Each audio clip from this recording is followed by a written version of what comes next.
Hello, everybody, and welcome to the Tardis Zone live on this Friday evening.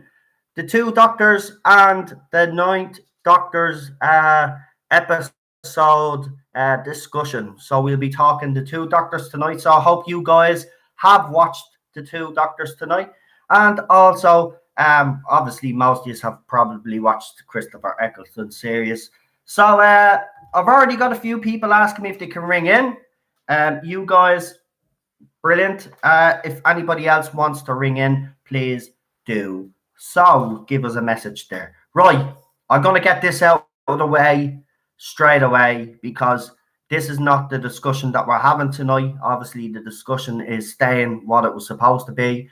I had a change of heart. I was actually going to talk about the children in need stuff. I was going to talk about Maxine Alderton. But then when I thought about it, there's no point really because I will give you my personal opinions on the children in need stuff after children in need is over, which will be tomorrow or Sunday. I will do a video on that. Let's just say I wasn't impressed. The girl's reaction, absolutely fantastic. Anastasia's story, absolutely heartbreaking. I think it was depression, wasn't it? Yeah, anxiety and depression. It's a horrible thing. My wife suffers from anxiety. I suffer from depression. You suffer a bit from depression as well, don't you? So it's a horrible thing, and as adults, it is a horrible thing. So I say even for kids, it's obviously a lot more. I don't know what the word is. It's a lot more accentuate. Is that the word? Yeah. I can't say the word properly, but you know what I mean. So I'm not going to get into that. I'm not going to get into the Maxine Alderton thing because I did a video on that today. So if anybody wanted to talk about children in need tonight or that Maxine stuff, that's not happening. Gary, we'd like you to talk about the IMDb descriptions that were taken down. Oh yeah, I have those descriptions. By the way, they might have taken them down. Already took them down. Well, I think I put a video up of them, or I have them somewhere saved, so I'll throw that video up. But there was descriptions of some episodes apparently. And the second last episode, Manit Gill, it looks like Tolson Cole and Bradley Walsh have been kidnapped. Or it's the other way, or they've been kidnapped or something, and the doctor has to mount a rescue. It looks like the Daleks are going to be in the last story if the episode descriptions are true. I have those episode descriptions. I don't know. I think I did put a video up on it. If I didn't, I will. Did I? Right. Well, what I'll do is I'll save them and I'll do a little video later on tonight. So tonight is what we were supposed to be doing, which is the classic Who and the new Who Series 1 discussion. We're not going to discuss what happened today, to be quite honest with you, because I've seen already arguments on Twitter. I've seen a few arguments on Facebook already. And you know what? At this stage, look, it was for children in need. I do have problems with it. I have to say I do. And the screwdriver, I'm just going to mention, to me, people will say I'm reading too much into this, but that was her screwdriver. That was not, they have several screwdrivers, right? But only one of them or two of them would have the light and the sound effect on it, right? The rest are just for when she's running around like a lunatic or whatever, right? All doctors have that, right? But she actually gave her the screwdriver with the sound, right? And it was very interesting, the words that she used to the little girl as well. But that's for another video. Anyway, we could speculate all day about the other stuff as well, but there's no point. Right, so anybody wants to ring in and talk about the two doctors and Christopher Eccleston series, 4 series. We can obviously delve into his companion Rose as well if people want to talk about her. Obviously, I have plenty to say about Rose. So if you just want to ring in tonight, please start leaving me a message now on Messenger. I've already got your message, Daniel, so you don't need to send me a message. So if anybody else wants to come on, please let me know, because so far I've only got one caller, and if there's only going to be one call tonight, there's no point in taking calls tonight. I'll just do a little stream and talk about Series 1 myself, and then we will end the stream there. Also, what else have I got? I'm going to be appearing, obviously today I'll put a re-upload of myself and Ballstreck, an interview that I did on this channel with Ballstreck. It seems to have gone down very well with people again today, I have to say. So I'm going to be appearing on his channel tomorrow. Cheryl has worked it out. It'll be 5 p.m. UK time here. So anybody wants to join us, I'll be over on Ballstreck's channel, 5 p.m. UK time. 1 p.m. Eastern Standard Time for anybody that lives in the States. So join us for that because or Canada, yeah. Because that interview was great. Actually, I was listening to it while I was in the live chat with some of you guys, and I forgot how relaxed it was and how good it actually was. Ballstreck was very open. I know people won't agree on everything that he had to say. Of course, I don't always agree with everything, and he doesn't agree with everything that I do. But that's the whole point. You know, we're two friends. We can get on and have different opinions. And I just wish the fandom was like that, to be quite honest with you. And it's not. It's actually sad, really. Right, so far Daniel is the only one that has texted me in tonight to call in. So I will say it again. If anybody wants to call in tonight to talk about the two doctors or even Christopher Eccleston's serious one, please send me a text message on Messenger, please. If I don't get more than 3 calls, I won't be taking any calls tonight. There'll be no point, to be quite honest with you. So if you want to call in, please let me know in Messenger. Right, I'll do the shout outs as I usually do. What's wrong with Ted? Is he crying again? Oh, he's bald. Right, so we have Peter Davison, Geek Name Joel. We have Gary here as well. Unknown 289 is here. Welcome. We've got Renee here. Welcome.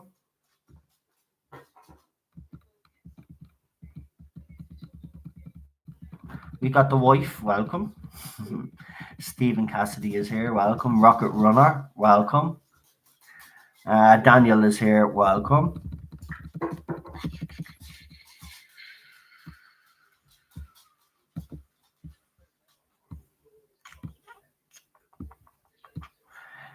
We've got Charlotte here as well. Welcome, Charlotte. And Teddy's crying. Peter Davison is here as well. And welcome all. 17 of you is watching right now. Do us a favor, hit that like button. If you haven't subscribed already, please do. And, hit the notification bell, share the channel. You know what to do, guys. I haven't asked him yet, Daniel, but yeah, that would be someone that I really want to get on. But I don't know if he'd actually come on to my channel because, some people out there, again, even tonight, I said someone take a pop at me on Twitter.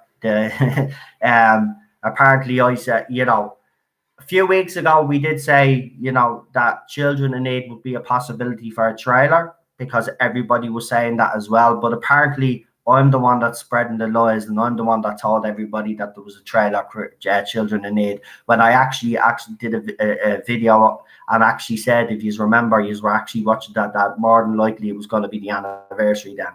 So, I mean, again, they should listen to whatever they want to hear. You know what I mean? They're idiots, they are.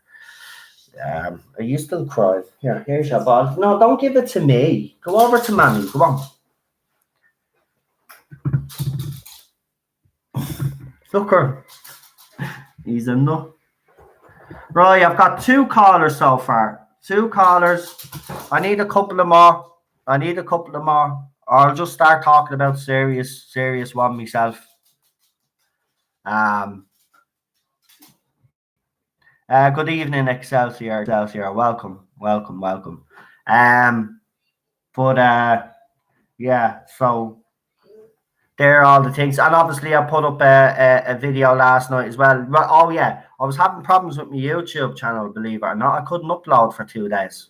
Well, how many hours was it? It was a good few hours. It was nearly 2 days. Yeah. Apparently, I'd reached me limit of uploading videos, and I was thinking that's never happened to me before. I didn't even know that there was an upload limit. Maybe there is, and maybe there's not. But I don't know. But this whole new thing with YouTube is a video made for kids. Is a video not made for kids, right? Because here's the thing, right? The awkward thing about it is, right? If I put up a little trailer, it's fine, right? That's for kids, right? I do this live stream, right? Even though it's Doctor Who related, and in some eyes, people would see it as for kids because it's a family show. But I drop f bombs, so I have this stream not for kids. Now, here's the thing: if YouTube think that I've deliberately made my video not for kids, right, and they feel that I'm lying, they get to pull me channel. This new rule is actually ridiculous because some people are asking, what do you determine what's for kids and what's not for kids? If you're doing, do you know what I mean? Because Superman stuff, right? You'd have people talking about Superman, and then there'd be people they wouldn't like something in it, and like the way it is with Star Wars, there'd be people giving out all over the shop, right? That content would be classed as not for kids, but because it's a family show or family movie, right? It'd be determined by YouTube. It's ridiculous. There needs to be some clarification on this because I'm being honest with you. A lot of YouTubers are going to get unnecessarily into trouble. I have over 400 videos, and for the last 3 days, I've been texting YouTube creators. I've sent them emails, right? They're the worst bloody crowd you can ever get in touch with, right? They obviously don't give a crap. If you're a big YouTube channel, they'll get in touch with you straight away. If you're a small YouTube channel, they don't give a shit, right? Now, I asked them. So I've got 400 and odd videos, right? So do I have to... Now, I know the setting is preset at made for kids, right? I have to change it then every time I upload a video. So all my previous videos, do I have to go back to every single video? Because I've got over 400 videos. Do I have to go through every single one and determine which ones are for kids and which ones are not for kids? Right? And if it's not for kids, here's the thing, you lose out because they even said it, you lose out on certain things. It's not shown on certain parts of YouTube and all this. It's a deliberate attempt to silence YouTubers. That's what it is. This has not got to do with protecting kids, right? And I'll just say one thing on that, right?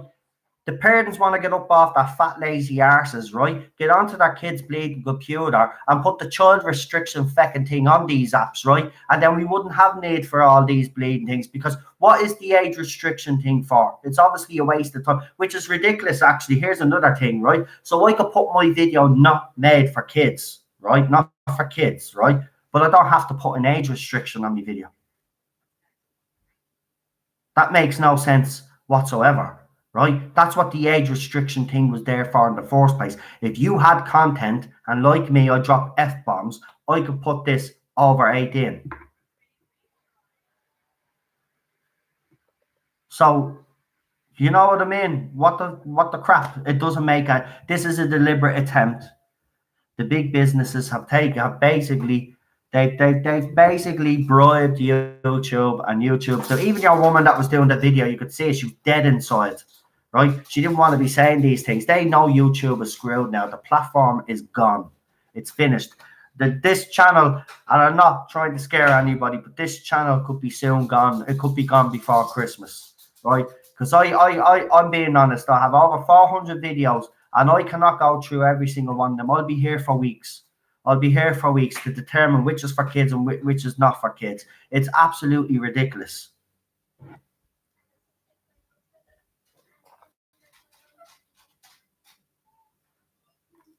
But you know what? We fight on to the end. We fight on to the end. Right, still only 2 callers, so I'm going to give it another 10 more minutes, and if I don't get any more callers, then I'm just going to go through each episode of Series 1, Christopher Eccleston, and talk about them, give a brief little talk on each episode.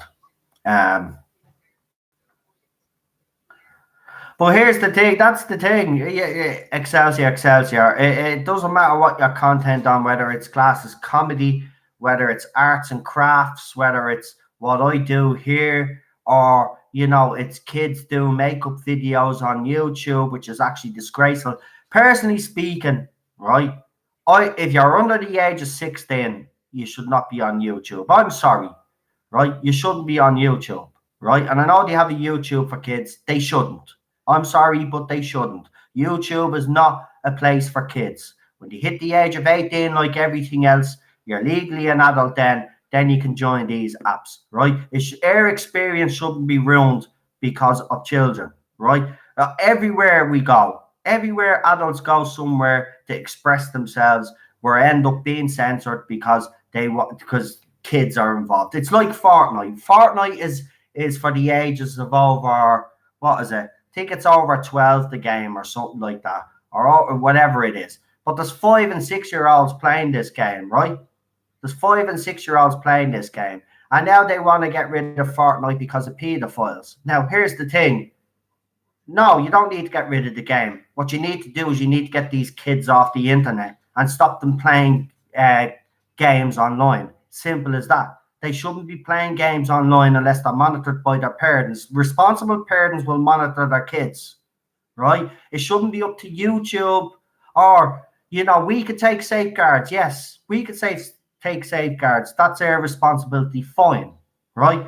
But it's a parent's responsibility to parent their child. Keep them off these apps. You're ruining everything. You're ruining the experience of adults. And I'm sorry, right? I'm sick of it. Kids need to get off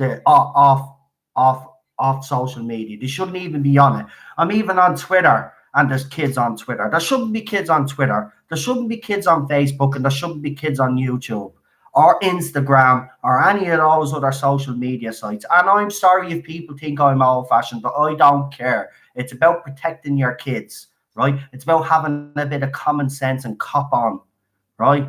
If you want to stop your kids from being targeted by pedophiles online, keep them offline.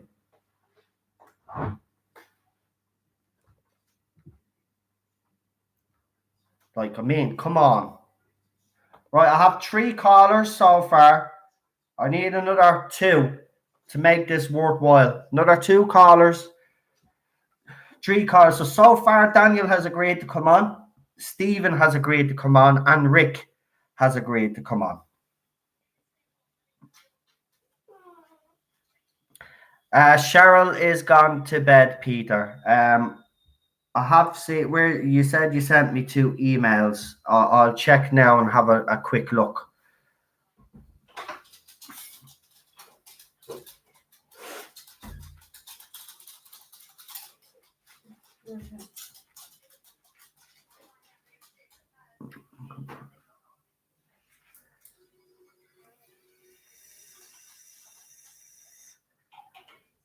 What am I looking at? Peter, what am I looking at? You sent me screenshots of my live stream. I don't know what I'm looking at. Good night. God, good night. Screenshot capture censorship. What censorship?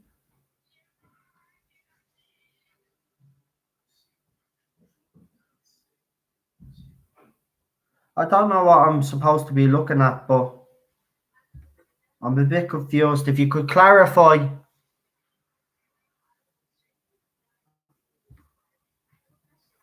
Welcome, Leland. Nice to have you here as well. And US Dutch Kitty. Oh, I play Fortnite with some friends, and I heard some kid, maybe 10, trying to get his friends to add, and he stated, okay, I'll send you an invite on my account. I'm on my mom's account right now.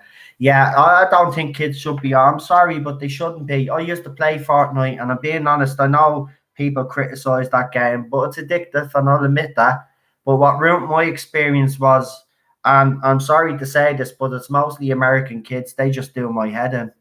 They're screaming. Do you know what? Don't even play Call of Duty with American kids. It is absolutely ridiculous. They'll go down, they'll get shot, and then they scream at everybody. It's everybody else's fault but your fault because you ran into a bullet. Like, you shouldn't be online. Simple as that.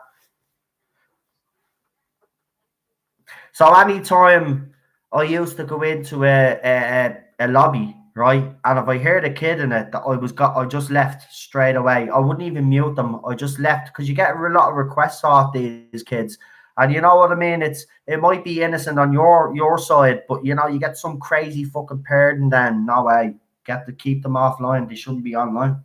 Simple as that.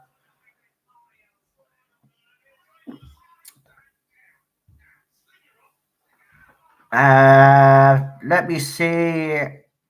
RG Ross is here. Welcome.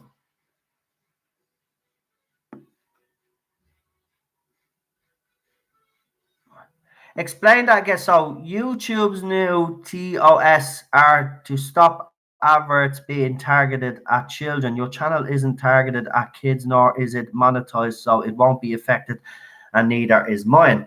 Yeah, the problem is when my channel does get monetized and your channel gets monetized, I think that's when the problem comes in. I don't know. See, it's very confusing because YouTube, like everything else, like everybody else, they all think that we speak their language, right? And we don't. Some people need it, like myself, need it in plain English, right? Because when I read terms and conditions, right, I'm reading all this USA law, blah, blah, blah, and I haven't got a fucking clue, right? I'm being honest, I don't. So they need to put this in plain bloody English and let us know, because there's a lot of panic out there, right? And they haven't really explained it too well either, to be quite honest with you. Right, so as I said, 3 callers so far. I need another 2 callers. Come on, guys. I know you are a bit shy tonight. But you can talk about Christopher Eccleston. I'm surely people in this live chat have watched Christopher Eccleston's Doctor now. You don't have to talk about the 2 doctors. If nobody wants to talk about classic, the 2 doctors, I have Rick that's going to talk about the 2 doctors. So if anybody, if you want to talk about just a favorite episode and serious one, to Doctor Nine.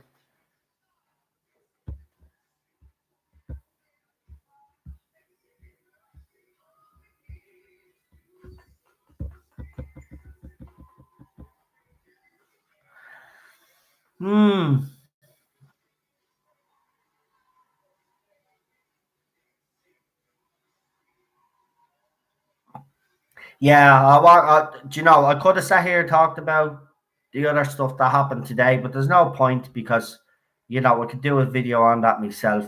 I mean, I've got plenty to say, but I'm not, now is not the right time. Look, at Children in Need is a great cause. It helps a lot of kids at the end of the day. For me personally, all I'll say about the appearance is there should have been more.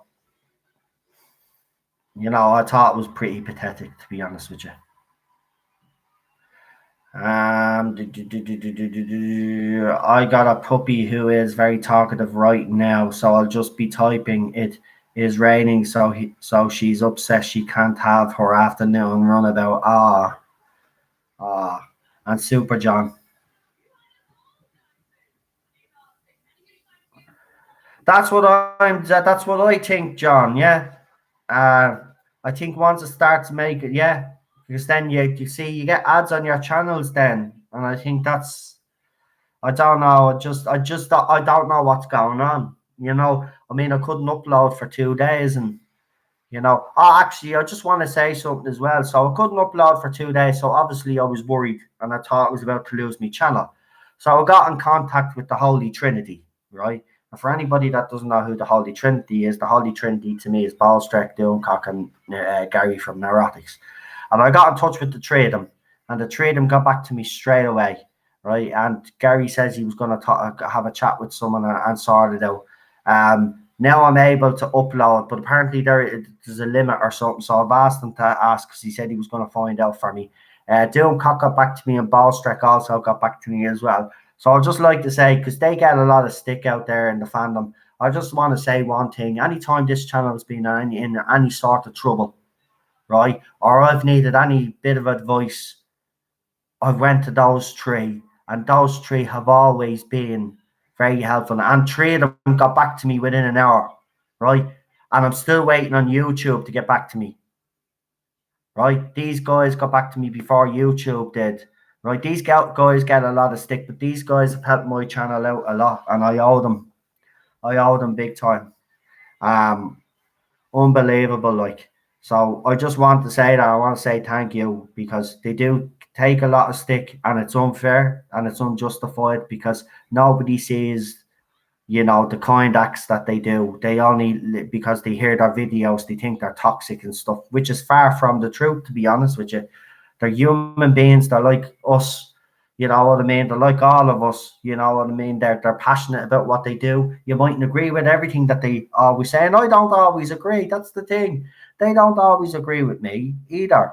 So, it's just, people can get on and have different opinions. It's just nowadays, it just seems to be a thing where if you have a different opinion, you're just, you're a target, and it's not nice.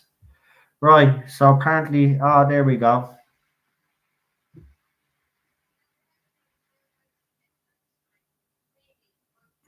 You do have the right person. Right. Well, that'll make a 4. Now, if I can get one more, it's a bit slow tonight. More of Big Brother interfered. Why is the stream gone crap again? It's always the way. But I'm not even talking about serious bleeding as well. Right. Well, so obviously, the 2 doctors. Right. So, I'll just read it for people that don't actually know what the episode is about. Right. So, where is it? Where do you read this? Right, so I'll read this little bit and then I'll read the back of the DVD for people, right? So, for people that don't know about the 2 doctors. So, the tradition of the current doctor meeting his previous selves was something that the series had initiated for the 10th anniversary and had recently repeated it for the 20th. And these stories were enjoyable romps. Both were beset with problems in terms of availability of key actors and the need to give all the incarnations of the Doctor an equal slice of the action. The 2 Doctors was made possible due to the enthusiasm of Patrick Troughton, fresh from his role in the 5 Doctors, and unlike its multi-Doctor predecessors, was not designed to be an exercise in celebratory backslapping. The script's only purpose is to tell a cracking story, rather than being a contrived vehicle for the other Doctors to reappear. It and its celebrities nothing other than the fact that it is Doctor Who. The Spanish location brings it to a degree of sophistication and style that is unusual for the series, which helps place the 2 Doctors in the league above most other stories of its time. I don't know who wrote that, but they were clearly on crack cocaine when they wrote that because basically you slate the other multi-doctor stories and say that this is a cracking story when it was a boring pile of crap. But we'll read the back anyway. So for anybody that doesn't know what the story was about, it's basically was investigating unauthorized experiments into time travel aboard space station Chimera. The 2nd Doctor and Jamie come under attack from the warlike Sontarans. Elsewhere, the 6th Doctor and Perry also decide to pay a visit to Chimera. They find the station abandoned but discover Jamie's half-crazed hiding in the ducting, and he tells them that the Doctor has been murdered. So there you go. That's what the 2 Doctors is about. But whoever wrote that is definitely on drugs. Because like I watched that, what was it, 3 weeks ago. I'm still trying to think. I'm actually struggling here to remember what I watched. It was that bad. Seriously, it was rubbish. I don't, as I said, I don't know who wrote that. They were obviously clearly under the influence of something. Maybe it was alcohol. But of course, for Doctor Who fans like me that have been around a while, we got to see the show go away. And then, in the early there was rumblings before the early 2000s, but in the early 2000s, there was rumblings again that there was a possibility of Doctor Who coming back. And then it was finally announced. And I remember how excited I was. And as I said, it came back at the perfect time for me because I was in a dark place and I needed I needed a distraction, and Doctor Who was that distraction. So this box set you're gonna see is a box set that I have since the series broke. So it's gotten a bit damaged over the years, but this is my favorite box set of any of them, to be honest. I did have the Matt Smith metal one, with the crack. That was a great one as well. But this is by far my favorite box set, Doctor Who. And of course, you've all seen this before. So hold on. This time now, I better make sure that this DVD doesn't fucking fall out. Yeah, the only problem with this was, right, is the middle. It doesn't matter. Everybody's box set had the same bleeding problem.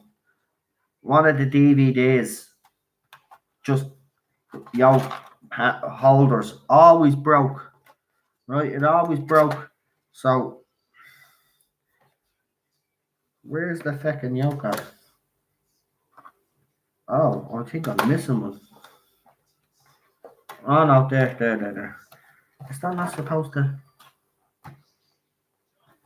What am I have to do with it now? What?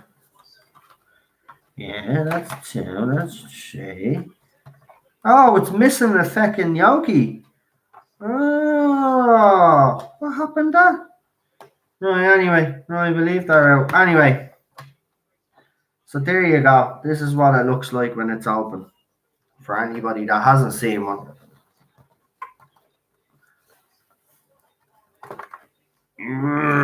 Take that out. There you go. So the inside of the old TARDIS there, and then you've got all the discs. You also have Doctor Who Confidential, which was great. You obviously don't do Doctor Who Confidential. You get a few cards as well, and then obviously you get the little booklet, which I have here. And of course, it gives you a rundown of all the aliens and the episodes. And some nice little pictures there as well, There's Simon Pegg. Woo. Are you my mommy? Mommy!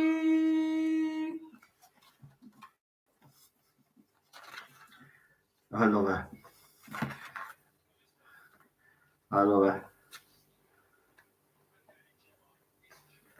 And that's what a Dalek looks like, Chris Chibnall. That's a Dalek for you.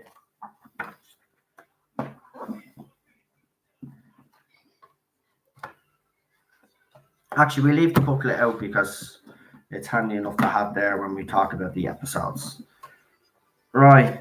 I will have to fix that box set now. There's something missing. I need to find it.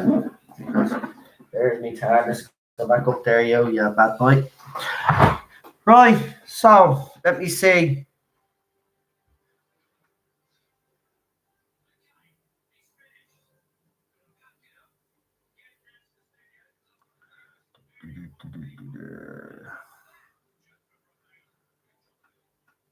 Right, let me see who we got. Have anybody? And then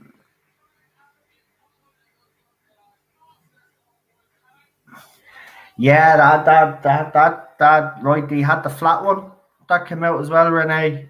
That was cheaper. But of course, me being me, I had to have the TARDIS one. They're actually very hard to come by now. I think I seen one on eBay. I think they were selling it real cheap.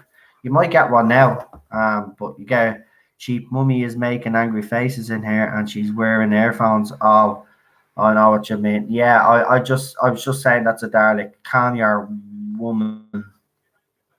Tell her to be quiet. right? Tell her to listen to our music and our oceans and to leave Daddy alone when he's doing his live stream and not to be given out to Daddy.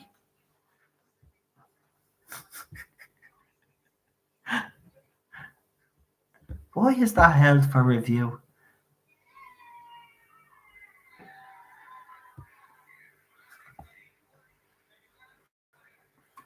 Right, let's take our first call. And I'm hoping. So what I'm going to do is I'm going to bring on Charlotte first because Charlotte has to go early or she doesn't want to wake her family up. It's one or the other, but it doesn't matter. I'm going to bring Charlotte on first. Where's the... Right, so... Actually, what's the telly still doing on? Hold on, I just want to knock that TV off.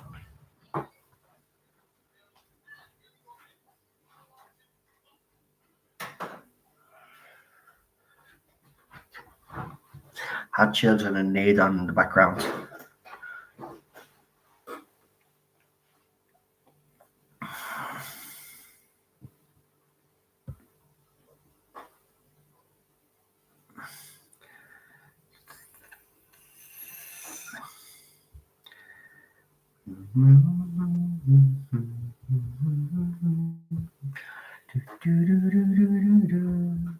Right, we've got a new. I see a new name. Dominic, have you watched the animated Doctor Story Scream of the Schalke? I have to be honest, I haven't. I've seen what was that one with David Tennant, the other animation with David Tennant, the cartoony one. It was on a box set as well. I forget the name of that. I watched that one. I haven't. I'm going to be honest. I haven't watched much of the animations. I've watched. Obviously, I've seen the Shadow one. I've seen the Macro Terror one, but I did. We ordered them actually, and I never got them, so I ended up just watching them online. Dreamland. That's the one. That's the one. That's the one I remember watching. Yeah, no, it was Dreamland. I know there's an Infinite Quest as well, but I haven't. No. Richard E. Grant would make a great Doctor. He would. He would. So, right, I'm going to bring on the first caller.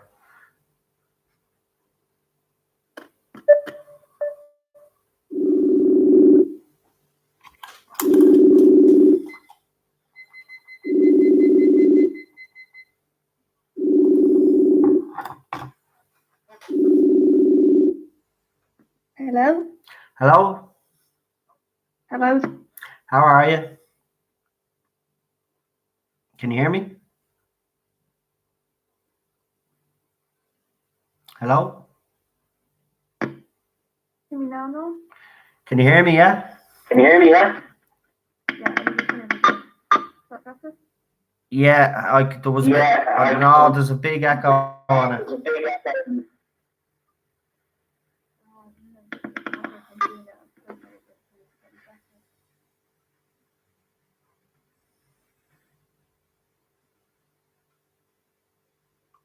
I'm doing this on a Kindle. Or I can't really hear you either. You're very low.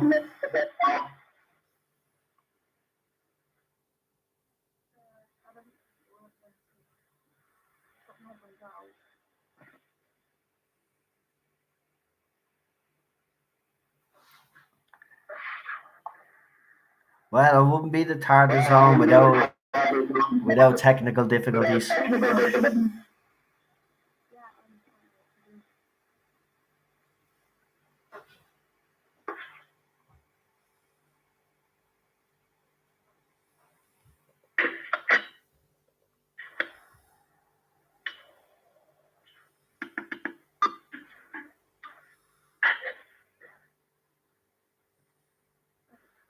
Am I really tired? I'm looking at all.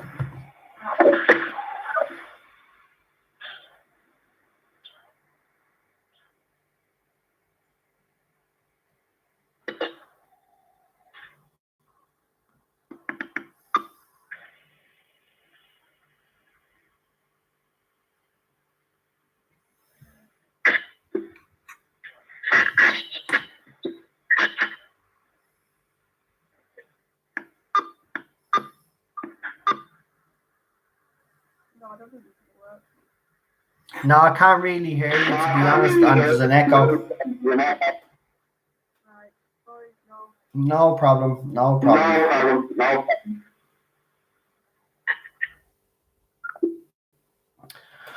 Unfortunately, we have some technical difficulties there with Charlotte, unfortunately. I know, of course he wants his daddy. Come on, Ted. Yeah, sorry about that. That does sometimes happen. You know, I think that happened before the last time when someone used their tablet or something. It can happen.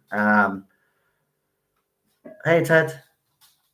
Right, well, we might as well just move on, Charlotte. If you do get that fixed over the weekend, no problem bringing you on Sunday night. I'll bring you on first. If you can get that sorted, you can come on Sunday. So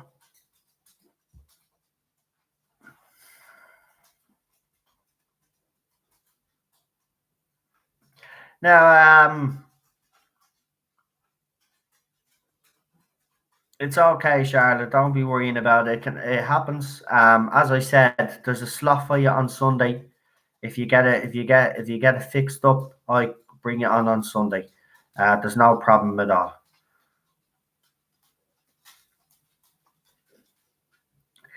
Children in need are using the same background as you. It's garbage without Terry Wogan. No different to comic relief. What you're trying to say, the setup is garbage. Yeah, I know it is. You know, I obviously, you know, as the channel grows, obviously I'll get better stuff. I'm not happy with the camera either, to be quite honest with you. Sometimes it does be fuzzy. Ted obviously wants to say hello to everybody. Come here, buddy. There, he's jumping up on me. There he is. Now, you wanted to come on, so say hello to everybody. Say hello. Say, I'm Teddy. Tell them to hit the like button. Hit the like button. Say, hit that like button. Say, if you like what me daddy is saying, hit that like button. No, they don't like what I'm saying. Well, what are you doing? What are you doing? What are you doing? Okay, we're supposed to be. I'm doing a stream here. I need to bring on my next guest. Say goodbye to everybody. Say day day, everybody. Say day. Kiss a kiss. Mwah. What did you just growl at me? Did you? Did you hear that? Watch this. Watch. No? Ted, kiss a kiss. Do it. Go. Come on, do it for everybody. Don't be getting all camera shy. Go. Right, I need to bring on my next guest.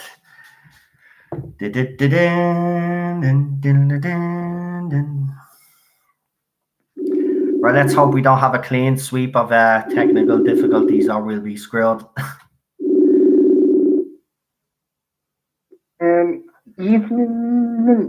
Evening.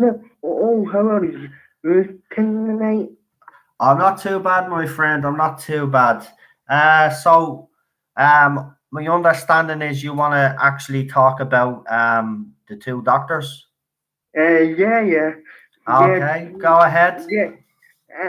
Well, basically, I thought it was a terrible story, but like to start off with, I'm going to say something positive. Patrick Troughton's performance and for Ada High's performance were the only two performances I actually enjoyed particularly, and that was the only thing I enjoyed about the story. I mean, I thought it was a horrendous story from start to finish because basically it felt as though the Centaurians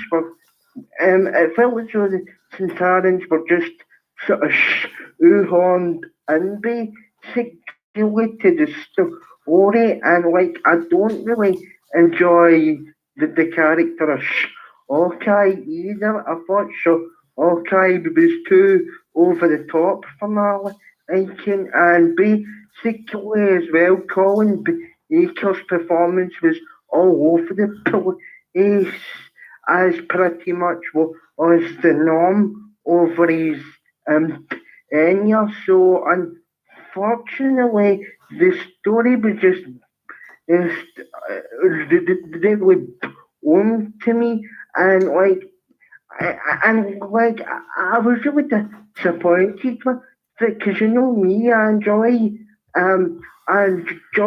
classic too, but that story was the worst story that I've seen in the classic era so far, and Patrick Troughton and Fraser Hines were the only redeeming quality to it, because the rest of the cast, I don't think, had a place in Doctor Who, because they're not, because they weren't like good enough, basically.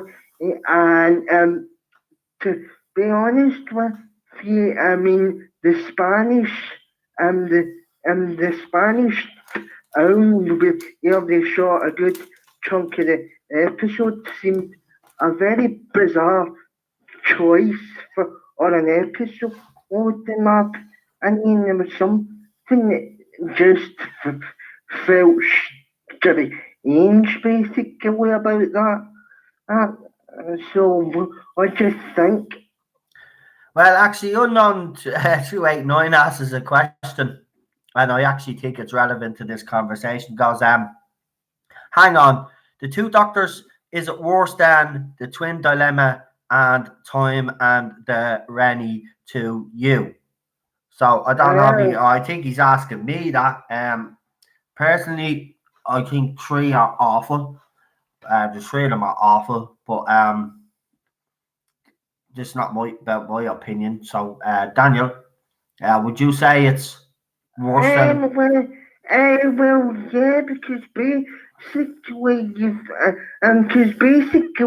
the Centaurans back that are kind of an iconic villain, so you expect a wee bit, more off from that story. Whereas you know for a fact, when die with Emma's going to be a lot of crap, but there was something that's so disappointing to me about the two doctors. It really just annoyed me, basically.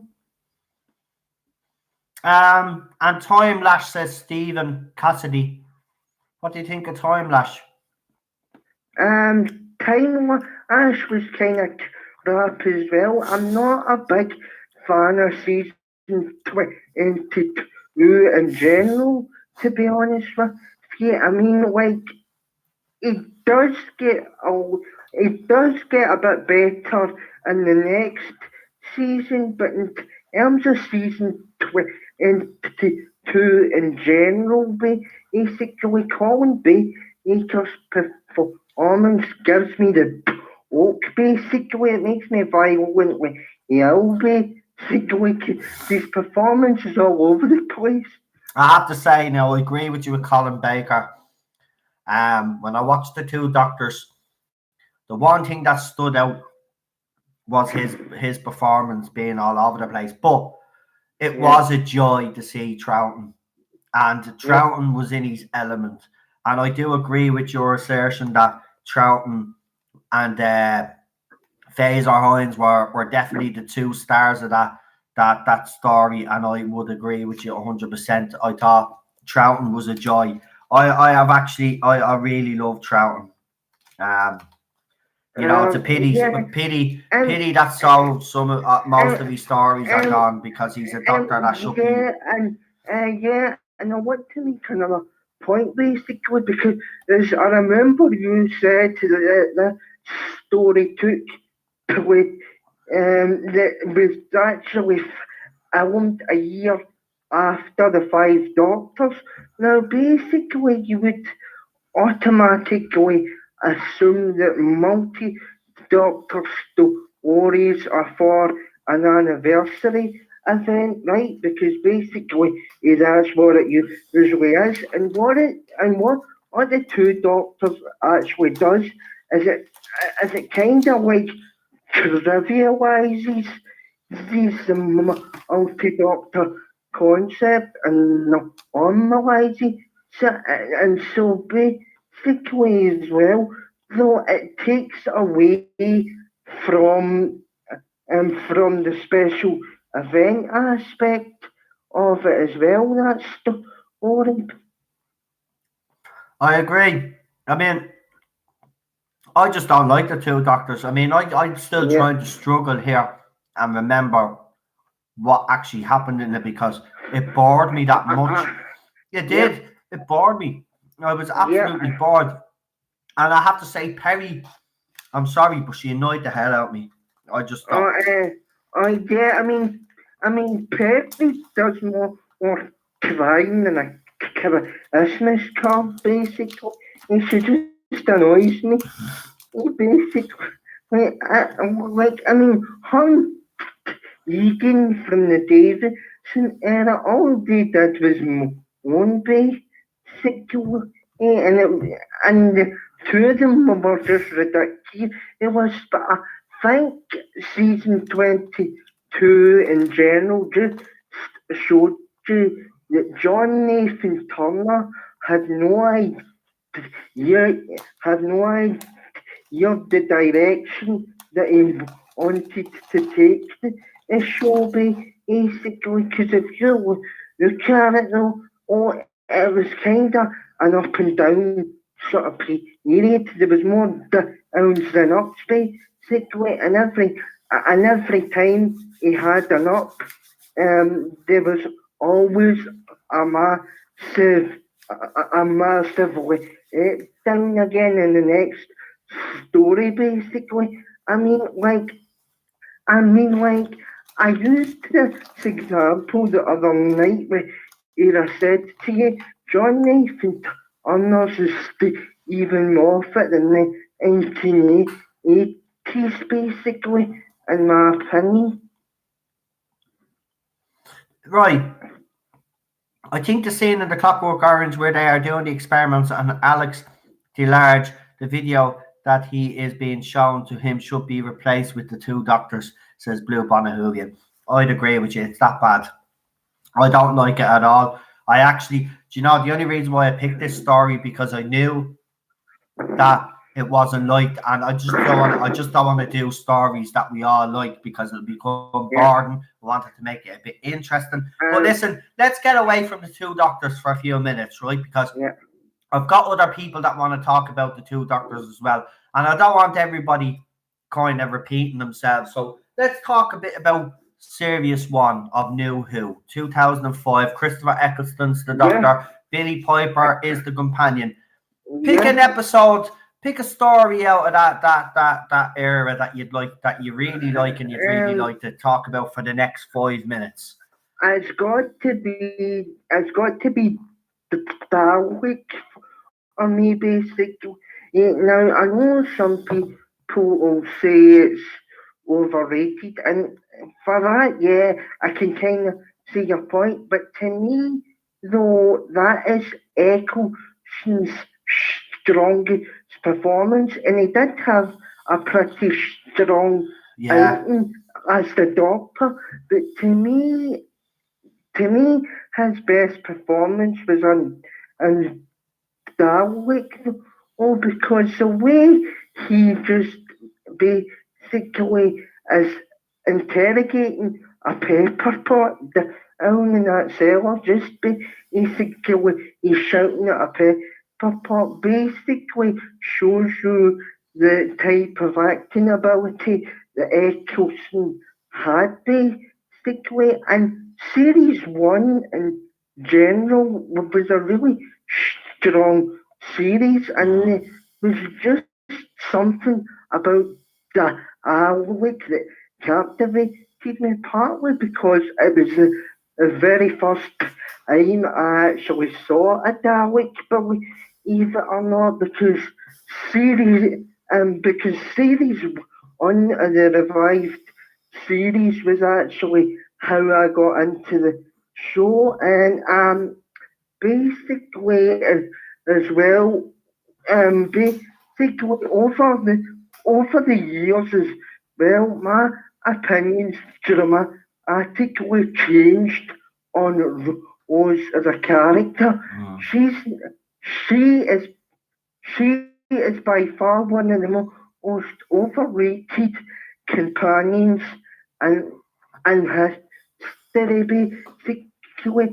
And like I've went back several times over the years and revisited all the episodes that Rose is in, and she comes across as the most selfish, self-indulgent companion that the show has ever had. Because basically, in the very first episode, basically, she basically just abandons Mickey and goes sauntering off with the doctor, basically. And then when she comes back in episode 4, you find out that he's been Accused of murder. been accused of murdering the bitch. Now, basically, that's not right. So, like, and on top of that, though, I kind of liked Mickey Smith, and I was happy that eventually he got his happy ending with my Arthur, because I felt as though he deserved it after all the shit he went through with Rose, basically. I agree, and I'm gonna do a video on Rose because I'm gonna break our character down. Yeah. But I agree with everything that you've said about Rose. I've seen people, obviously, people out there are fans of Rose Tyler, and Yeah. they say she's one of the greatest companions of all time. No, she's I'm- not. I'm telling She's not you the right now, worst one, Greg, but she's definitely not the greatest one. I'm telling you right now, well, I got into the series at the exact same time as what these Rose fans are, what these Rose fans are, I got into the exact same time as this Rose fans, and I guarantee you, like, Rose is the most selfish out of all the companions that we've had, basically, and she just annoys me because it was a bit in the finale. Remember the part finale, and the doctor kind of like takes under his wing as it under with a eye, basically, and basically the look that Rose gives away, and that is the most childish look I've ever seen a companion give another person, and she then goes on to give the same sort of daggers to Ada Jane in the next scene series. So, like, no, Rose isn't the greatest companion of all time. It's Ada Jane, in my opinion. But anyway, Dalek deserves a 4.5 though. But at the same time, it won't beat Genesis of the Daleks, in my opinion, because Genesis of the Daleks is the greatest Dalek story ever told. I'd agree with you on that one. It is a pretty strong Dalek story, but it wouldn't be Genesis. I do agree. And the Doctor's reaction to seeing that Dalek for the first time is the way a Doctor should react when they see a Dalek, not the way we've seen it over the last couple of years. But listen, we've ran out of we've ran out of time. Yeah. Great call as usual, Daniel. Yeah. Thanks for making some great points, and I thank you for your opinions on the two doctors. It's actually very interesting to hear what you had to say about that actual story, and I don't think there's one person that actually disagreed with you at all. To be honest with Yeah. you, so thanks very much for calling in, Daniel. And listen, mate, you enjoy your weekend, and I will talk to you on Sunday. Yeah, we'll talk to you on Sunday. I'll let you go and get on your next call. So good night, mate. No problem. Good night, my friend, and look after yourself. Yeah, you do too. All right, see you, mate. Good luck. And that was Daniel, everybody. Daniel always has some great points, and again, it was interesting to hear his take on the two doctors. Obviously, he has started backwards. He's obviously started watching New Who first because that's the era he grew up with. But he's went back and he's watched some classic stories. He's watched a lot, and he's even gotten into Big Finish and stuff. So I like fans like Daniel. They're willing to go back and actually explore the history of this show. But what you see on Twitter and Facebook and YouTube is totally different from certain fans out there. Actually, talking about certain fans, our favorite time lady was at it again. So Beth, she could have. Do you know what? Look, she says that there isn't an agenda, right? But her tweets say otherwise, right? Now, I'm gonna read out a tweet to you, right? And I want you to tell me in the comment section, right here in the live chat, what's wrong with this tweet? Right? Tell me what's missing. That's what I should say. Right? Tell me what's missing from this tweet.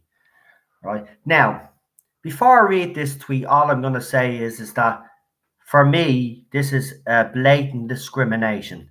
Now, I have wrote to Doctor Who magazine because I think this woman needs to be put in check finally. I think this woman, she writes up crap and then she runs away because she plays the victim. She'll delete her Twitter account for a while or deactivate it for a while, and then she'll make a reappearance and then she'll come out with some shite like this. So this is the latest crap from our favorite time lady. Now tell me what's missing in this tweet. Hello, female, trans, non-binary, Doctor Who friends. Is anyone interested in writing a little bit about their favorite stories for an anniversary celebration on At the Time Ladies? DM me if so. So, what's missing from that tweet? She's forgot a whole part of the fandom. Can you guess what part of the fandom she's forgot? And if Gary has got it straight away, well done, Gary. Exactly. The male fans. Now, this woman, now I'm sorry because she is going to be pulled up on this because I'm sick of this, right? This woman says that there's no agenda.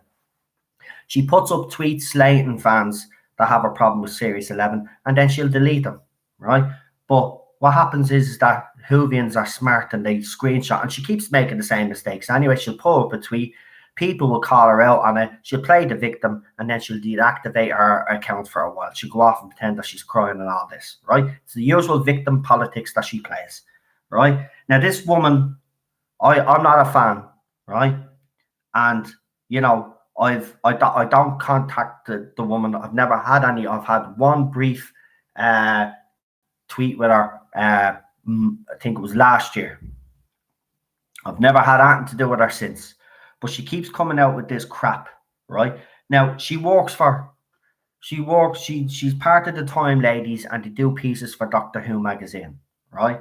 Now, I'm sorry, Beth, whether you like it or not, Doctor Who has a male fandom. How dare you discriminate against probably the biggest portion of fans that the show actually has, whether you like it or not, all right, which is male, all right? It's a blatant discrimination against men. And if there's anybody from Doctor Who magazine right now listening to this video, I am taking this further because I'm going to make sure that this woman is put into check because she'd be quick enough to pull everybody else up on their mistakes.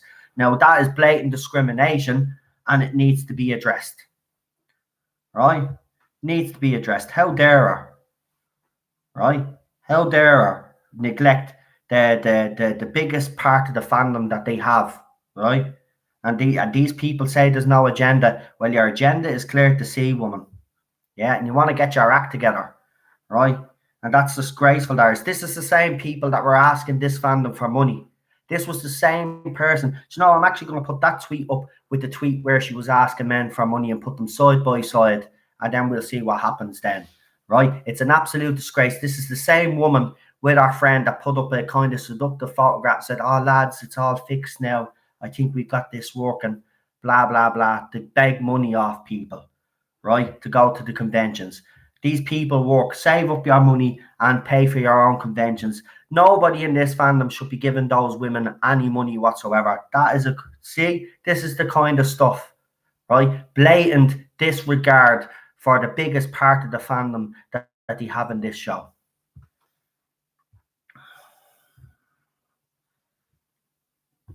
And I will always call people out like that. And I get criticised for it, but to be quite honest with you, I'm staying true to who I am. And if I see something that I believe that should be addressed, I'm going to address it. It's absolutely disgraceful.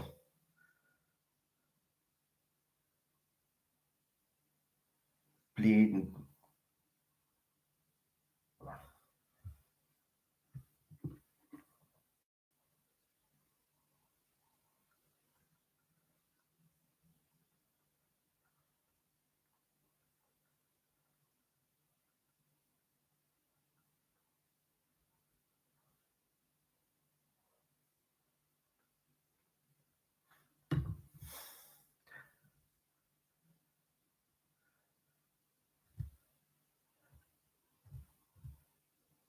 Now, back to where we were. Sorry about that, but that's just something again that I'll be doing in another video because I'm not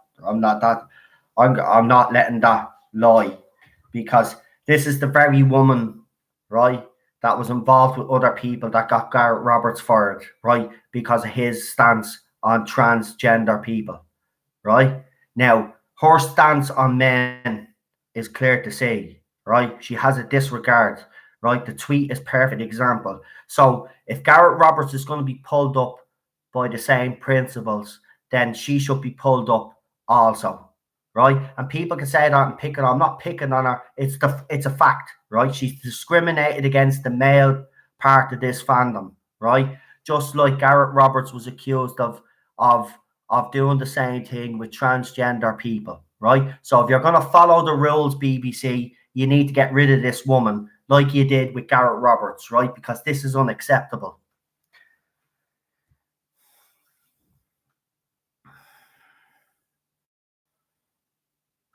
Right, I'm going to get on my next caller anyway.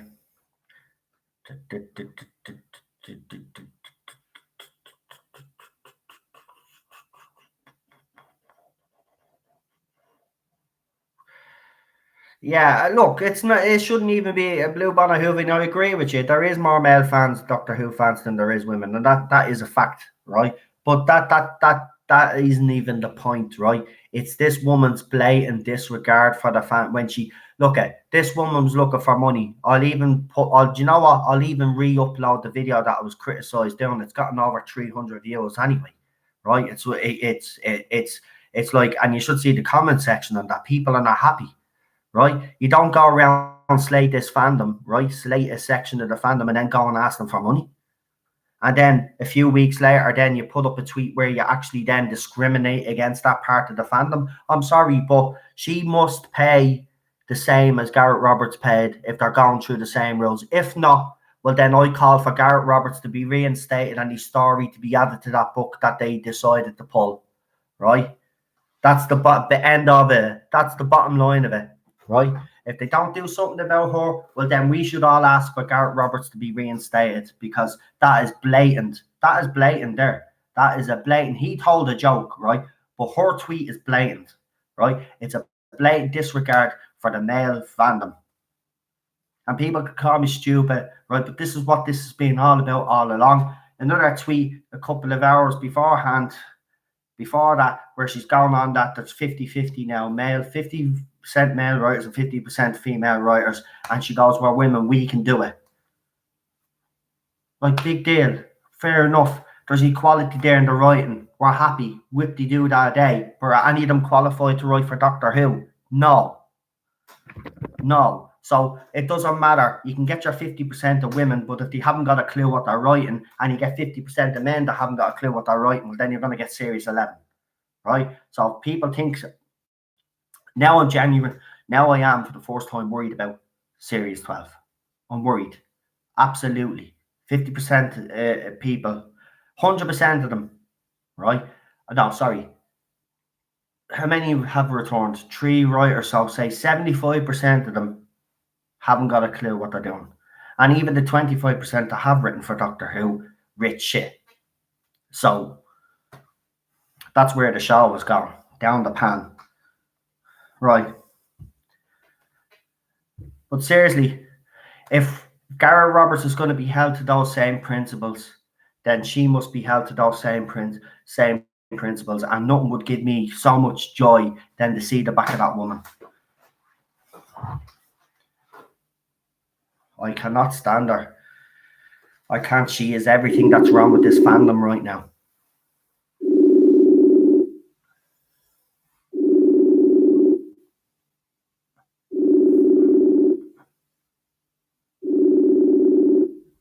Good evening, Noel. Good evening, Rick. How are you? I'm all right, thank you, my friends. Let me turn you up a bit. There we go. Excellent. Right, okay, well, so you wanted to talk about the 2 doctors, wasn't it? Yeah, 2 doctors. I also talk about Christopher Eccleston's first and only season as well. No problem. First of all, by no popular demand, here's the epilogue for Teddy the Musical. Okay, so we're going to have to write some hits in the middle. We've had our opening song. This is our closing song, which is a reprise. So it's Teddy the dog of doom, lifted us from our gloom, snarls at your feet, throw him a treat. Teddy the dog of doom. That's how it ends. Teddy, you got your own little song. Yay. Teddy got his own little song. Yeah. A little reprise of the main theme at the end, but Doctor Who. You get your opening titles and your closing titles. There you go, Ted. You get the whole shebang.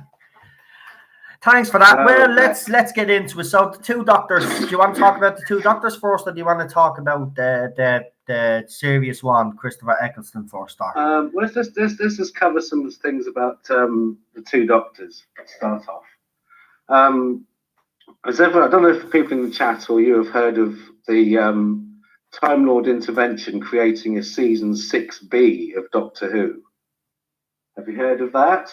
No, I haven't. Now I have to be honest with you, so I'm not going to sit here and lie. Right. Well, it's a creation of Terence Dicks, rest in peace. Right. Because in the 2 Doctors, we've got Patrick Troughton's Doctor working for the Time Lords, but we know from the timeline that he doesn't bump into the Time Lords until the War Games, when they take his TARDIS away, take his companions away. Yeah. Leaving them with only their first story, and then he's John Pertwee. Yeah. So how can he be there at that space station doing a job with a remote control and so on? So Terence Dicks, being the genius that he is, thought, this gives me a great opportunity to have some more machinations of the Time Lords. So what actually happens in this retcon that Terence came up with is that the Doctor's put on trial. He's actually sentenced to death. Okay, he's not let off and sent off as John Pertwee. He's sentenced to death, but the CIA intercept him because there's these almost godlike beings in the novel that just play games with humanity. Just because they're so bored. We've had Eternals, like in that Peter Davison story, where they're all sailing the boats. Those eternal beings that are really bored, they just have to meddle with humanity. So the Time Lords are scared because they're meddling with time, and so they recruit Patrick Troughton's incarnation to go off with a Time Lady and sort them out. The Time Lady gets killed, and And at the end of the novel, he goes, right, okay, if I'm going to do jobs for you, I'm going to want my companion Jamie back. And so that's the first job after the novel. So there's a season 6B. Pat Troughton's doctor actually worked for the CIA for a little while, and then he gets sent to Earth and regenerated. It's really, really cool because it doesn't fit, does it? If you think about it, it's completely wrong for the canon timeline. Yeah. He shouldn't be hanging out with the Time Lords. He should be running for the hills if he sees them, hoping they don't catch him. So I thought that was really clever of Terrence Dicks. This is the sort of thing the Time Lords would do, isn't it? Yeah. So in this, in Terrence Dicks's great idea, we've now got the second incarnation, the third incarnation, the fourth incarnation.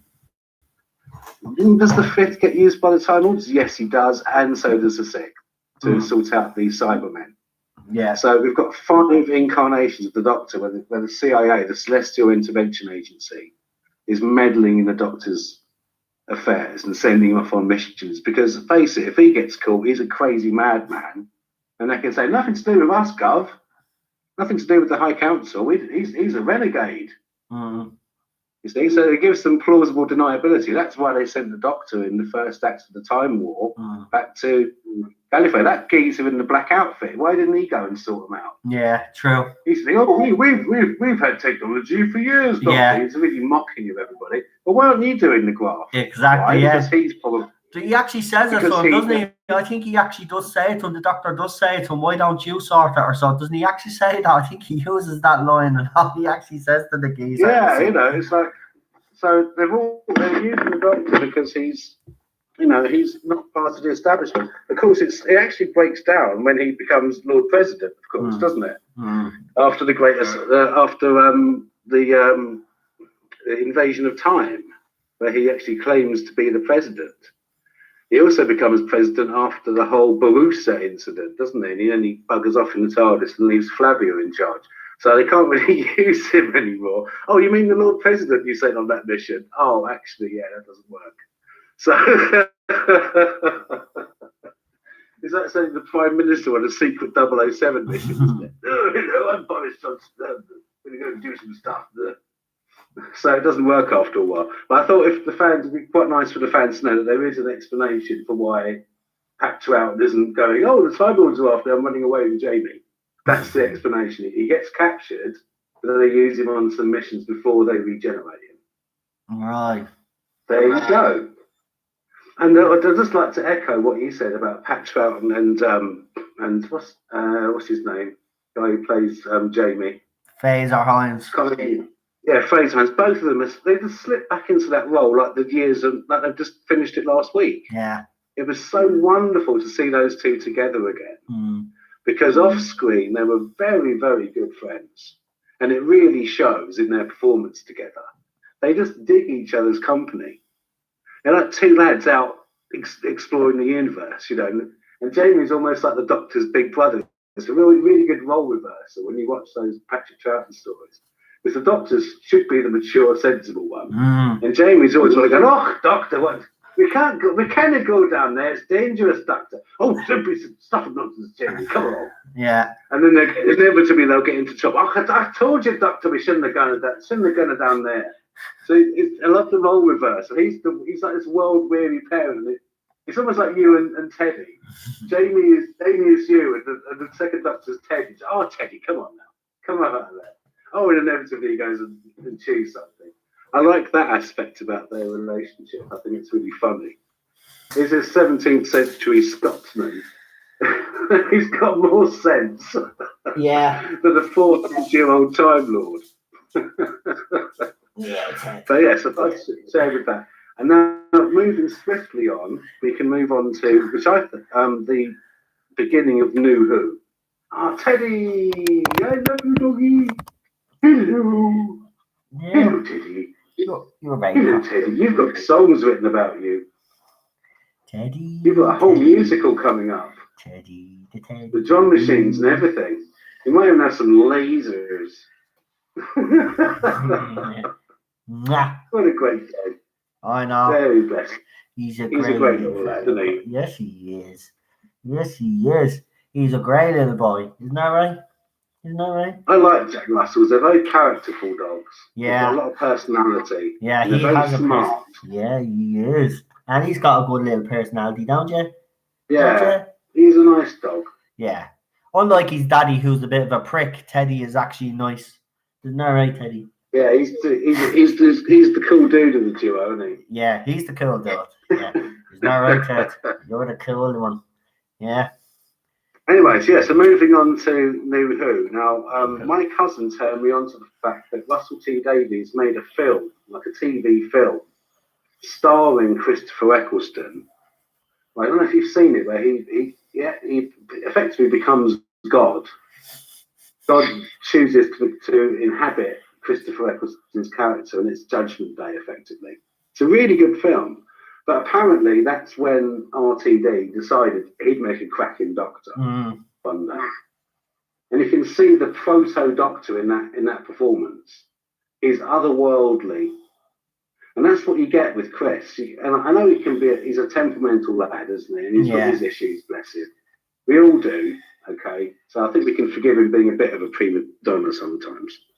But that being said, he's a damn good actor when he tries. Yeah, true. And that performance as the Doctor in that one series was tremendously good. And if he hadn't have pulled that off, then it would have been the end of the show. It would have been gone again. It would have been one season. Oh, it didn't work out. Never mind. Back to Big Finish. Back to novels. Okay. So there's a lot of pressure on that guy's shoulders. He also had some issues with his eating disorders at the time, bless his heart. That's difficult to cope with. You and I have both dealt with depression. We know how difficult that is. So, you know, but look at that performance. The wonder. The few times when he has that big, silly, soppy grin on his face, and he's the crazy old Doctor again. Well, just those moments of laughter and brevity, it's great. It's such a nuanced, deep performance. And as Charlotte said in the comments earlier, that moment when Doctor, the Doctor, and he goes, let me out. That was a good Dalek impression, wasn't it, Ted? That was a good Dalek impression. Yeah. You know, how terrified is the Doctor? It's just these two lights. Look, I'm the Doctor. I know he's been torturing you. I'm gonna help you out, all right? It's the opening gambit. He's trying to be nice. He's going, look, I'm going to help you out. I'll make sure things are okay. I'm being the Doctor now. The war's over. And there's the enemy. And until later, we didn't know what he did. All we saw was the after effects of what he did. It wasn't until the anniversary special we realised exactly what he'd done. Yeah. Set off a super weapon, destroyed his own planet and the Daleks at the same time. Oh, my goodness. No wonder the guy was traumatized. But that scene at the end when he's got the gun and Rose is standing in front of him, like, get out of the way, Rose. You don't know what they've done. And he goes, you're the one pointing a gun at me, Doctor. And I think it really shocks him. And you see a great bit of acting there as well. So, although we only got, I wish we had have got 3 series of Christopher Eccleston because we would have got more of that soppy Doctor as he mellowed. As Rose healed him further, as contact with other people healed him, we would have seen more of that. Because I love that about him. It's when he does the comedy bits, and he's got that silly grin on his face. It's brilliant. He's so the Doctor. Yeah. But there's that darkness as well, the weariness, the ex-soldier, that stare in the eye. I think Russell T Davies cast the right man for the role. I really do. I agree. They couldn't have got a better choice. I know Hugh Grant was one of the names that was actually rumoured, and apparently his agent was the one that turned it down. Now, Hugh Grant, only a few months back, actually spoke about this and actually said if he had found out at the time, he probably wouldn't have turned it down. So we could have had we could have actually had Hugh Grant in the role. So I'm kind of glad Hugh Grant's agent said no, because we got then Christopher Eccleston, and I agree with you. If he hadn't have pulled this off, there was an awful lot of pressure. You're right, and he was dealing with all these illnesses that he had, and his marriage apparently at the same time was breaking up. Billy Piper was having her own issues as well, self-confidence, and issues with her weight as well. I mean, it was a miracle. Like, I might criticize our character as Rose Tyler, but Billie Piper herself, absolutely wonderful. To go from a singer to being an actress is no easy feat. And to be honest with No, you, it for her isn't. first acting role, which was Doctor Who, full credit has to go to her. But I just didn't like the character that she portrayed. But I will agree with you. If Christopher Eccleston hadn't have been as good as he was, we wouldn't be talking right now. No, we wouldn't. Or we'd be just discussing classic Who, wouldn't we? Exactly. We'd be still talking classic Who. And the TV film Exactly. with Paul McGann. That would be it. That would be our last televisual representation of the Doctor. Yeah. So no pressure, Chris. No pressure. No, but just dazzle, darling. That's all you got to do. He did it, and I was annoyed at him that he left. But obviously, we know the true story behind that, so it wasn't his fault. But I just hope that the rumors that I've heard that they're trying to sign him up for the 60th is true, because I hope so. Because for me personally, well, this is who I'd like to see, right? Personally speaking, if they're gonna, I know it won't be I don't think it's gonna be a multi Doctor. I don't think they're gonna get everybody back. But for me, it'd have to be Paul McGann, Christopher Eccleston, and Peter Capaldi. Forget about Smith and Tennant, because they've already been in a multi-Doctor story with John Hurt. I wouldn't be annoyed if they weren't involved in it, but I would like to see McGann be involved. Peter Capaldi deserves a better send-off than what he actually got, so I'd love him to come back. And Jodie Whittaker obviously is going to be there. 60th, I'd be surprised if they did it. Even when she does leave, I'd be surprised if she's not part of the 60th. I'd be actually quite amazed. But you see, the thing about it makes me think that they mightn't even go down that route. Is they might decide instead to go for a different multi-character story, not necessarily the Doctor, because you would have to get Jodie Whittaker back. And to be honest with you, it's not going to work. Look, she's not liked, right? She's liked by a certain part of this fandom, right? But most of the fandom, she's not liked. It's end of. Whether people like her or not, she's not liked. So I don't want to see her in the 60th. But if she is in the 60th, I hope it's easy. What you do, shoehorn her in the last scene. Bill Hartnell from the Three Doctors, and you have a trapped in a time eddy. What's going on? Oh, Dandy the Clown, he's trapped in that thing, isn't he? Yeah. So they do that with that. Or they do a Tom Baker in the Five Doctors, and they get a bit of footage that we haven't seen, and she's caught in a time eddy. We don't see her for the rest of the episode. Yeah. So she can be in it and not be in it, if you know what I mean. Yeah. I just seen that's how I deal with it. Yeah. I just seen in the comments there's someone saying the time eddy, you can't talk or speak or do anything. Oh no. Jodie Whittaker isn't. Someone was saying in the comments, I've heard this rumor about Jodie Whittaker staying and about Chris Chibnall.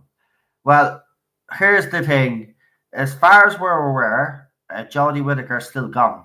But there is a possibility that Chibnall could stick around. Now, obviously, we did that video earlier on about Maxine, but I'm not going to go too much into that because, rightly so, some people have said, there's no point of saying any more until we find out what's actually going on. This woman could be just so self-important and has an ego that she just put co-writer. It doesn't necessarily mean anything, but there is speculation that she's going to be the new showrunner for Series 13, which would mean that Chris Chibnall is gone. The only problem I have with her taking the job is that Matthew, one of me admins on one of me groups, has actually looked into her bit of her career and looked into her Twitter account and stuff, and she pushes a lot of agendas, let's just say. So I don't think she'd be the right person if she's pushing certain agendas. She's pushing the same agendas that Chris Chibnall is basically pushing, so it'd be no different. So replacing Chibnall, fine, but if you're going to replace him with someone that has the exact same ideology as him, okay, even if the writing is a little bit better, you're still going to have the politics.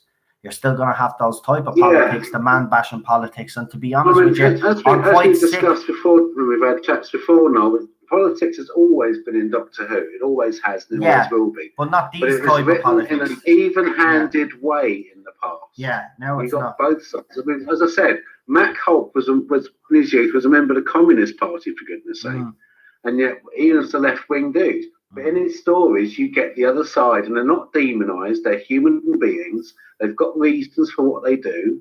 They're not evil people. They just have a different way of seeing the world, and he's very good at that. And that's why those stories stand up. And perhaps why I've got the politics that I've got, which is very much, inspired by my background as well. But it's freedom first, putting authority and responsibility back in the hands of the individual rather than the state. I think that's the healthy direction, and that's where Matt Hulk wanted to go as well. So that's why his stories were always even-handed. And the same with Barry Letts. Yeah, he was well into his environmental stuff, the Green Death, but you do get the other side. You know, they're not totally evil people. They're just trying to make money and they're trying to employ people. So you do get the other side even in that story. Yeah. True. So whatever happens, I mean, Chibnall, there's an expression in the business world that says that money talks and bull leavings walk. And so we're keeping it child friendly just in case of copper there. So when they're not selling merchandise, when they're not selling DVDs, when they're not selling downloads on their streaming service, they go, oops, get woke, go broke. Oh, actually, we need this income. But here's my worry, Noel. I think we might be seeing the end of Doctor Who, and I'll tell you why. We've just had two massive productions. We've got His Dark Materials, which the BBC has co-produced at great expense. And up and coming, which you're going to be reviewing, is War of the Worlds, which again looks quite expensive. So how the heck on hell are they going to have money to do Doctor Who as well? Oh, look.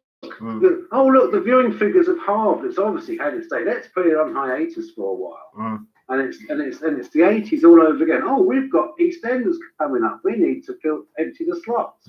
Oh, look, we've had some crap writing on the show, some crap production. Let's put it on hiatus. Sound familiar? It's the same damn pattern. You put a known incompetent in charge. You give him a terrible script editor. You have an actor that's not given support, which is what Jodie wasn't. She was told by the producer of the show, play the page. She was told not to review the previous Doctor's materials by the producer, showrunner. What are you going to do? You do as you're told, especially when you built a relationship up with the guy doing Broadchurch. You're going to trust his judgment. You're going to do as he says, right? Colin Baker was not given the support. Eric Saywood hated Colin Baker, right? Hated his guts. Never got the support. It's the same damn thing over again. Oh, we've got all these co-productions. We want to go on streaming services. We want to make some money. We've got to pay for over 75's license fee money from somewhere. Oh, let's run down this show.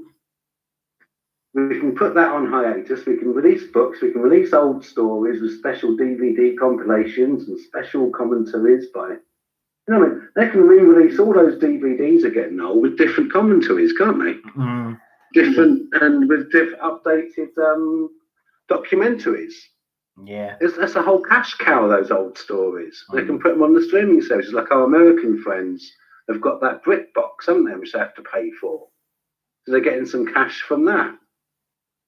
So my advice to people is go out and buy a physical copy of the Doctor Who stories like I've got. I've got every story apart from a few Bill Hartnell, and I refuse to buy Black Orchid because it's such a pile of crap. I refuse to buy it. But every other story I've got on DVD, I can watch it when I want. No one can take it from me. No one can. I don't have to keep a subscription fee going every month. I own the damn thing. I can sell it on eBay if I want to. I can give it to someone if I want to, etc. Yeah. Give some shelf space to your favourite show. Go and get them on DVD. And then, the trouble is you don't get the updated documentaries, but you get it physical. You can watch it. It hasn't been meddled with. Yeah, They true. can't go and edit out all the guns. They can't go and edit out all the stuff. Mm. On a streaming service, they can do what they like with the show. They can go, oh no, we've had someone cry about something. Let's go and edit the show, and then no one can see it like it was before. It's coming, folks. Don't doubt it. Look what they did to E.T., where they took the guns out and put walkie-talkies in their hands. Look what they did in America to the cover of Abbey Road by the Beatles. Mm. Paul McCartney's got a spliff in his hand. They Mm. took it out in Photoshop. It's coming, folks. So go out and get that physical copy. Watch it at your leisure, as they say in America. That's it. Watch it at your leisure. That's it. Listen, Rick, we've actually ran out of time. But listen, Oh, my friend.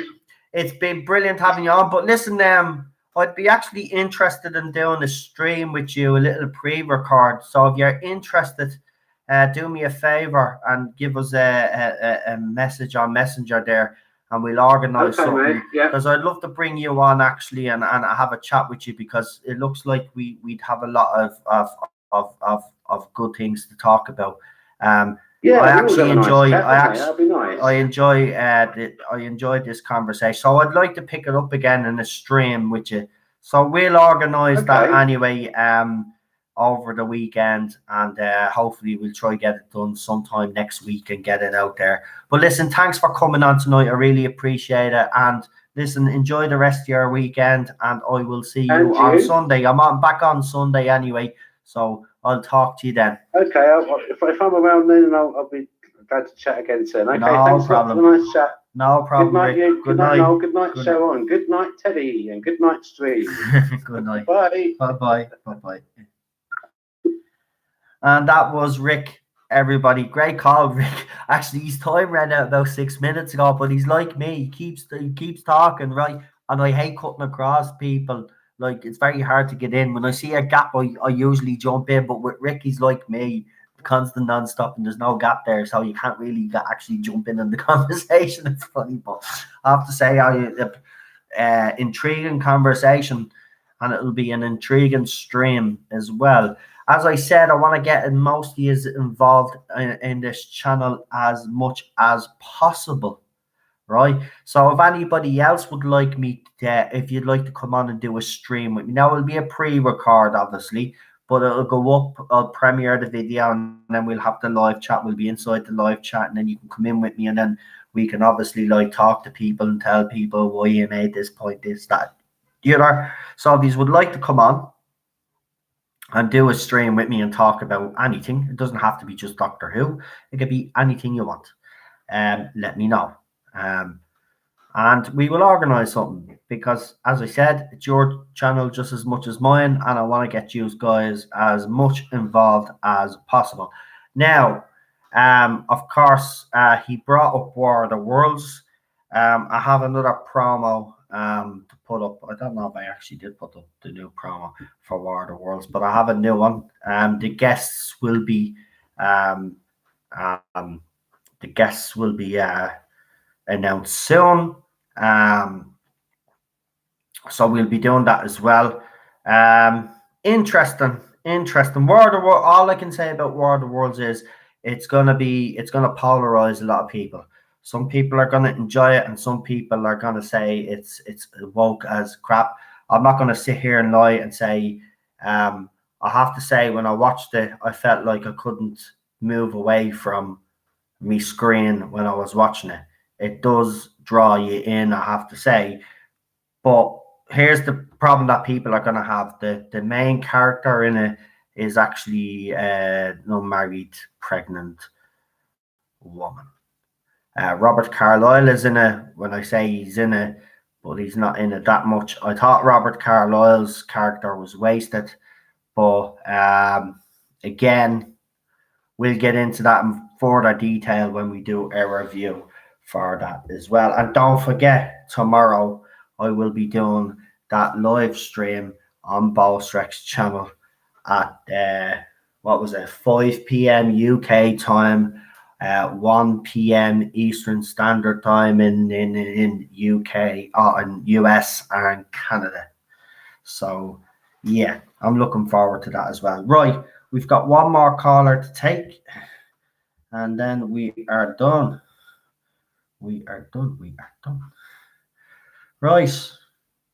So let's see.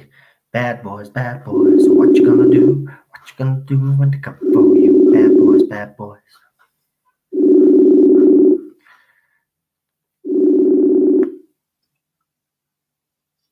Hello? Hello, how are you, Stephen? Hello? Hello, you can hear me? I can indeed. Oh, right. Right. Let's shut the volume up to maximum. No problem. How are you? Problem. I'm not too bad. Sorry about the delay. Rick is like me, I have to say. That's why I want to bring Rick on, because we'll probably slate the stream for about an hour and a half, and we'll probably go for about 3 or 4 hours because we both talk a lot. But I like Rick. I have to say, I do love when Rick comes on because he always has something interesting to tell us, and there's always something Rick's, yeah, go ahead. Sorry, Rick's like the rest of us. The only excuse about Doctor Who, and he will do so. So he's a good man and does very well. Once again, my voice is funny. If it gets too much, I'll back away. But I'll continue doing this call. No problem. I just see Extra Spice Mikey has come in and he's just saying something about his mod. I haven't put the timer on yet, Stephen. He's just saying that your mod ship. Yeah. See what happened? Listen, here's the bottom line. I was told by several people that I have too many moderators. Right now, I had to obviously get rid of some moderators, and don't get me wrong. Didn't want to get rid of even Stephen that's on the phone now was a moderator as well. Right. At the end of the day, I had to make choices, and it was hard enough as it is. And I had to keep my wife as one, obviously. I had to keep Yvette as one, obviously. Not my Doctor Who, obviously, because they're a friend of mine. It's just people that right now I've got moderators that I actually talk to all the time, if you get me. So I actually have proper friendships with these people. I'm not saying I'm not friends or don't talk to the rest of you, but you know what I mean? I talk to these people on a daily basis. So it's people that I talk to on a daily basis. That's why they're my moderators. But listen, when the channel grows, Extra Spice Mikey, you'll get your mod ship back, and so will the rest of everybody. So listen, just stick around with me, right? I know you just wanted, but I didn't want you to get up, because some people do get upset when they lose that mod ship. Trust me, I've had messages. I was only teasing about that. Not you. Not you. I was only teasing about that. You can have a laugh on these things. So, I mean, no one really matters about the mod ships. I'll come back if you want me to. But it doesn't matter, to be honest with you. Well, no, seriously, I got someone, and I'm not going to mention them because I love them to bits, but listen, as I said, when the channel does get bigger, and I'm hoping that after the interview tomorrow that it does jump up. Like, that's why Ballstreck is bringing me on as well, because he wants to help the channel. So we're hoping that we get a bouncing sub. So you never know, you might get you on mod ships back next week if things work out. Fingers crossed, and hopefully the interview goes well. I'm nervous, to be honest, because I'm on his channel, and it's his main channel. So, like this, if I play me cards right, and if I don't upset people, I should come out of it doing all right. Do you know what I was thinking? The other day, you're the right person for this job, because you and Cheryl back each other up, don't you? Really? Because because you don't take any crap from anybody, and you really go for juggler. So I think you're quite right to do this job. To be honest with you. Thanks. Sorry, just speaking out of turn or something. Thanks. I mean, look. I know I'm doing these classic things, and I'm doing New Who to kind of take a break from all that. But I'm still, as I've said from day one, like for example, that tweet from Beth. I mean, I'm still gonna call people out when they do something like that. I'm not going to change in that regard. It's never going to change. And so you should.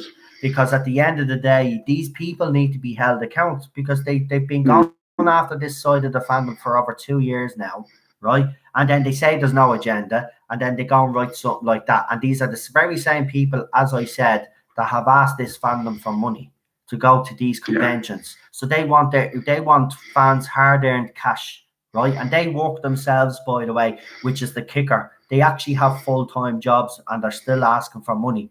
Well, I'm sorry if you miss a convention here and there. You save up, right? Because you're in a privileged position, you are.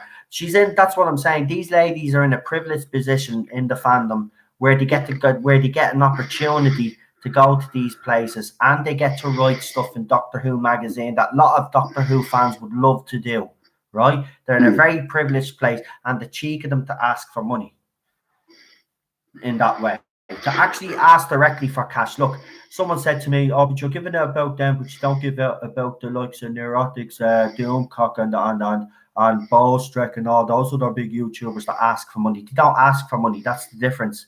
They have Patreons, they have their yoke, but they don't actually go out of their way to say to people, give us money. Those women have. That's the difference. So that's why I don't have a problem with that. And their channels are monetized as well. That's not their fault that their channels are monetized and making money either. That's the difference. They ask for money, whereas the others don't ask for money. Right? So that's the difference. I just want to clarify that, because there's people out there that still pull me up on that to this day. So there's your clarity, right? They don't directly ask people for money. They have. And that's the difference. And they did it the week that Terrence Dicks died as well, which is even more disgusting. Okay? So instead of having respect like the rest of the fandom, was in mourning over one of the greatest writers that this show ever had, they go and ask the fandom for money, right? That's the type of people they are. Okay? So yes, I will go mad. What annoyed me was Pertwee. You know, Yeah, he's been dead for God knows how many years. He's that TV commercial, and they found something they didn't like, and they went with it, and that pissed me off a bit. But also, I think a lot of it's to do with millennials as well. Millennials, and what I'm slowly starting into middle age. I think we're a little bit intolerant about millennials, but by God, sometimes some of the stuff they do is incredible. To be honest with you, I mean, what they did with Pertwee was awful, actually. I know, I didn't like. I mean, look, I wouldn't even mind. I heard that whole commercial. What was it? Unaired commercial. It wasn't even aired. Yeah. Do you know what that was? That was some idiot that had time in their hands and says, "Well, let's see if we can dig up some dirt on one of the old doctors." And this was they thought was a treasure trove. It's actually yet having the opposite effect. Because they thought that the fandom would be outraged seeing John Pertwee do, but everybody understood the context, understood the era. The only ones that were upset about this were all the snowflakes. True Doctor Who fans understood what that was for. It was paid work, right? And the fact that they even said, well, he took the check. Yes, he did take the check, because it was a job, and it was also the 70s. And by the way, whether you like it or not, men used to go around and talk to women like that sometimes. Yes, it's wrong now, but back in those days, it was acceptable. Well, it wasn't acceptable. It was just one of those things that went on. And, you know, women have come a long, long way since then. So to pull that up and to try ruin the reputation of a man that's been dead for over 20 years, by the way, to dig this up and to do the article that gobshite did. I was writing, do you know, I'd love to meet that man face to face and say, what were you thinking? Me stream just goes wacky doodle. Right, Stephen, listen, I could sit here talk all day about the fandom and about all the other people, but we'll go back to what this stream is actually about, and it's about obviously the two doctors and Christopher Eccleston's first series. So what would you like to talk about first? The series, or would you like to talk about the two doctors first? Or we haven't had much on the two doctors, actually, to be honest with you. So the two doctors? It's not a bad one. It's not about the thing about me and the two doctors. The last one I saw was the Twin Dilemma, which I thought was absolute crap, to put it mildly. It was a terrible adventure, and it shook me up about Doctor Who. So when season 22 started, I started moving on to other things. I started, going out and doing things like that. So season 22, I missed out. So the first one I saw was the two doctors, which I didn't think was that bad. I like I love the Andrew Gums. I'm shocked. I thought it was superb. It's a wonderful character by Robert Holmes. A planet of people which eat for a living. Everybody eats for a living, but they're a planet of gourmets. They're a planet who live to eat. And there's some wonderful dialogue by Robert Holmes in there when the doctor slowly turns into an Andrew Gum, you know, the dialogue between them. Also, there's a nasty bit in that poem which actually brought me up short. Was when what's his name? The man, the butterfly collector. I forget his name. What his name is, but I mean, when he gets stabbed because the what's his name? Shokai couldn't pay his bill. A 9 note, whatever it is. He gets stabbed and he slowly bleeds to death in the middle of the restaurant. And his girlfriend says, I think that was quite shocking. I mean, the two doctors, I think it's just above average. It's not brilliant, it's not exceptional, but there are a couple of scenes in there which are quite good. There's a couple of bad bits as well. I was not impressed by Spain. You know, I know Seville. Seville's a great city, wonderful city. And they just showed you a rear of the cathedral, or them in a carriage, or them in a restaurant, or something like that. How can anyone make Seville boring? They managed it. I know. Yeah. Some, I agree with you. Also, Tarns weren't done very well either. Big fans of Tarns. I think they're probably my favourite monster, but they weren't done very well in it as well. But I think the characters are good. The second Doctor and Jamie were very good. Perry was fine. I like the Andrew Guns. I love Shokai. And Chisene was the girl from Blake 7. And also, I forget the name of the butterfly collector, but him and his girlfriend were quite good as well. What wasn't good was Colin Baker, who was hamming it up quite a bit.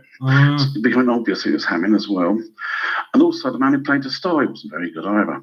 But the rest, I thought the cast was very good. But well, yeah, and it doesn't really bring to much of a climax, to be honest with you. It just peters out in the end. Yeah. But I thought apart from that was okay. Yeah, I have to say now, the only thing that I remember, and this is unbelievable because I literally only watched this a couple of weeks ago, and I can't remember it for the life of me. That's how bored I was. But the one thing that I do remember, and Daniel brought it up as well, is obviously Fraser Hines and Patrick Troughton's performance was absolutely fantastic. Colin Baker, what I'll say about Colin Baker is this, right? I never liked him when he was given the role as the Doctor. He came across as an arrogant twat. I don't know if he's like that in real life, but his Doctor then ended up being an arrogant twat. And I suppose who's going to like a Doctor when their first scene is basically choking the life out of their companion? It's not going to go down well with Doctor Who fans. And I think, you know, they tried a bit of shock value there and it backfired remarkably. I have to say his Big Finish, I've listened to a couple of these Big Finish audios. I prefer him as Big Finish. I think Colin Baker is a Big Finish Doctor and not an on-screen Doctor. Actually, that is an interesting stream for another night. Which Doctor would you consider would be better as a Big Finish Doctor or an on-screen Doctor? Because I think he was a Big Finish. I think he's just an audio Doctor, in my opinion. I hate to say it, but Sylvester McCoy as well is a Big Finish Doctor. I mean, I remember his series. I remember his episodes more because I was a little bit older. And what I remember from him was, you know, I agree with everybody. His performance got better near the end, and they killed it off when his Doctor was actually starting to get interesting and the stories were actually getting interesting again. But back to Colin Baker, I don't even mind the costume. The costume is awful, but it's just him. Yeah. I just never warmed to him. Do you know the way there's actors, you know, they take the role and you kind of warm to them after 1 or 2 episodes? Well, Colin Baker's like Jodie Whittaker's Doctor. It's still after series. I still haven't warmed to her Doctor, and I've never warmed to his Doctor. So I suppose the fact that he comes out and supports her, I suppose, you know, that told me a lot. Mind you, they're all doing it as well. I noticed Eccleston do it the other week. They're all doing it now. They're all doing it. They must be all out of work. Spent it already. He hasn't invested it or anything. I mean, for 2005, basically. He probably paid off his wife. Do you remember the divorce? Oh, yes, of course, yes. Anyway, could do the Christopher Eccleston season, I suppose. Yeah, true. I just got sent some interesting news about Series 13.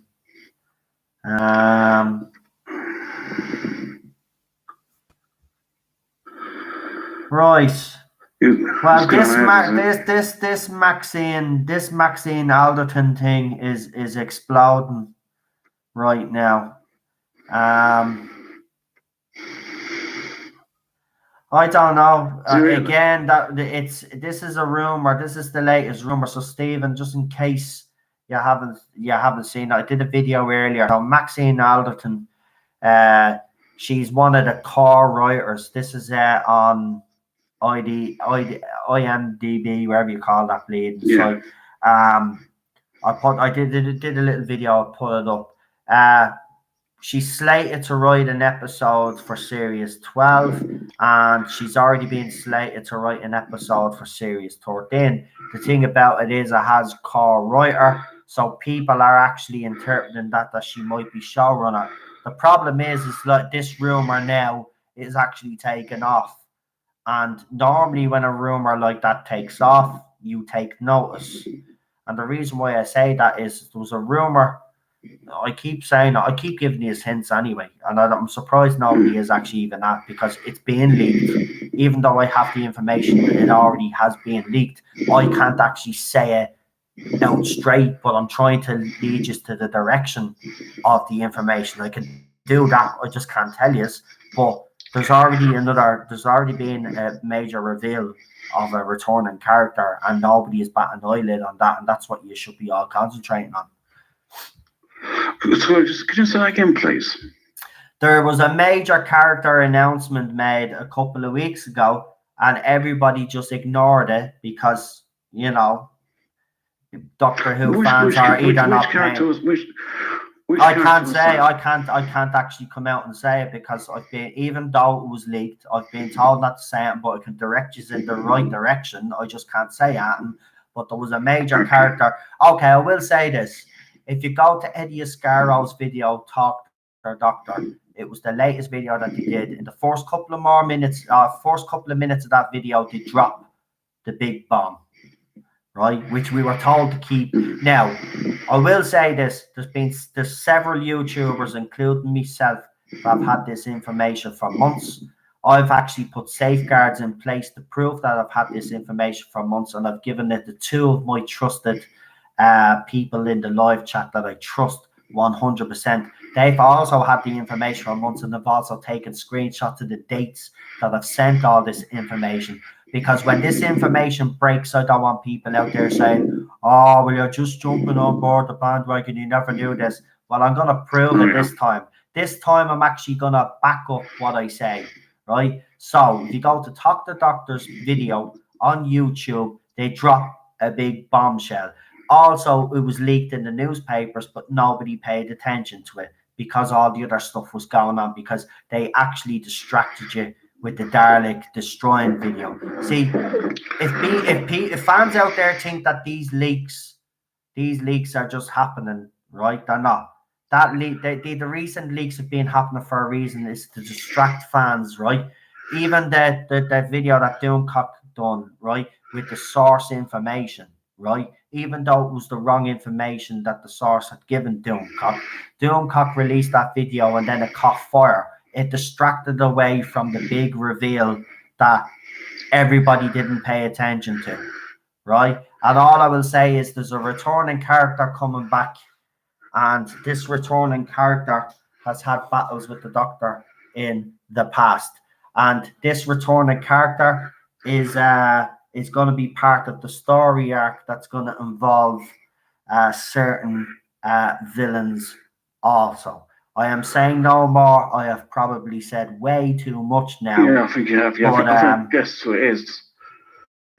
But and by the way, I also know the person that's going to play the role as well, which is absolutely fantastic. I've actually got the photograph of the person, and I've actually got a date timestamp on it because I sent it to people. This is going to be amazing, this one, because whether people still doubt the news that I've been given on this channel, the source information, and there's still people out there on Twitter that are laughing at me and saying that I'm going around spreading lies and that this channel is desperate trying to get attention to the big YouTubers. Well, this is why I've done this, and this is going to be a big FU to you guys, because I haven't been lying. I've been given any information that I've been given, I've put it out there. If the source is telling the truth, it'll be proved the source is telling the truth. If the source is wrong, then the source is wrong. I'm not wrong, it'll be the source. I just put the news out there, and I do say to people, take it with a pinch of salt, or take it wherever which way you want, but that obviously seems to go in one ear and out the other ear. It must be all that sawdust between you are bleeding heads, because it doesn't stay in there, right? I do say take the information with a pinch of salt, all right? So, going back to this whole thing anyway, I mean, look, at this stage now, look. All I'll say is this. When the reveal is done, right? When the reveal is done, on the day that it's going to be revealed, the two people that I have are going to post it all over Facebook, right? Also, I've instructed other YouTubers as well, YouTubers that I've also given this information to, because as I said, I always back myself up, and on this big major announcement, I made sure I did back myself up. So there's a couple of other big main YouTubers as well. As soon as they're given the go-ahead to give this information out, my channel and 3 other channels probably at the same time will be obviously streaming live and giving this and actually talking about it. And I will prove that I've had this information from day one. And all you haters out there, all I'll just say to you is right now, you're better off making it easier for yourselves right now and accept the fact that Jodie Whittaker is not going to be around after Series 12. Right? There's a possibility that Chibnall will still remain, but I know you don't give a crap about him. But you need to get your heads around the idea that she's gone, because look at how confident I still am. And I've been saying Jodie Whittaker's been leaving since January. Yeah. Right? January. Right? I even looked at the old video yesterday where I announced that Jodie Whittaker was leaving. In the same video, I also say that the Tardis is going to get a tidy up. What happened the other day? There was an upgrade done on the Tardis. So, I mean, look, you can call it, because it does annoy me, and I have to say it does annoy me. And the reason why it annoys me is because, you know, it's people attacking me character.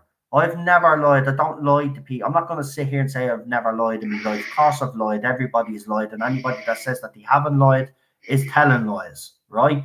But I can tell you now, when I've been given this Doctor Who news, I've been straight as an arrow.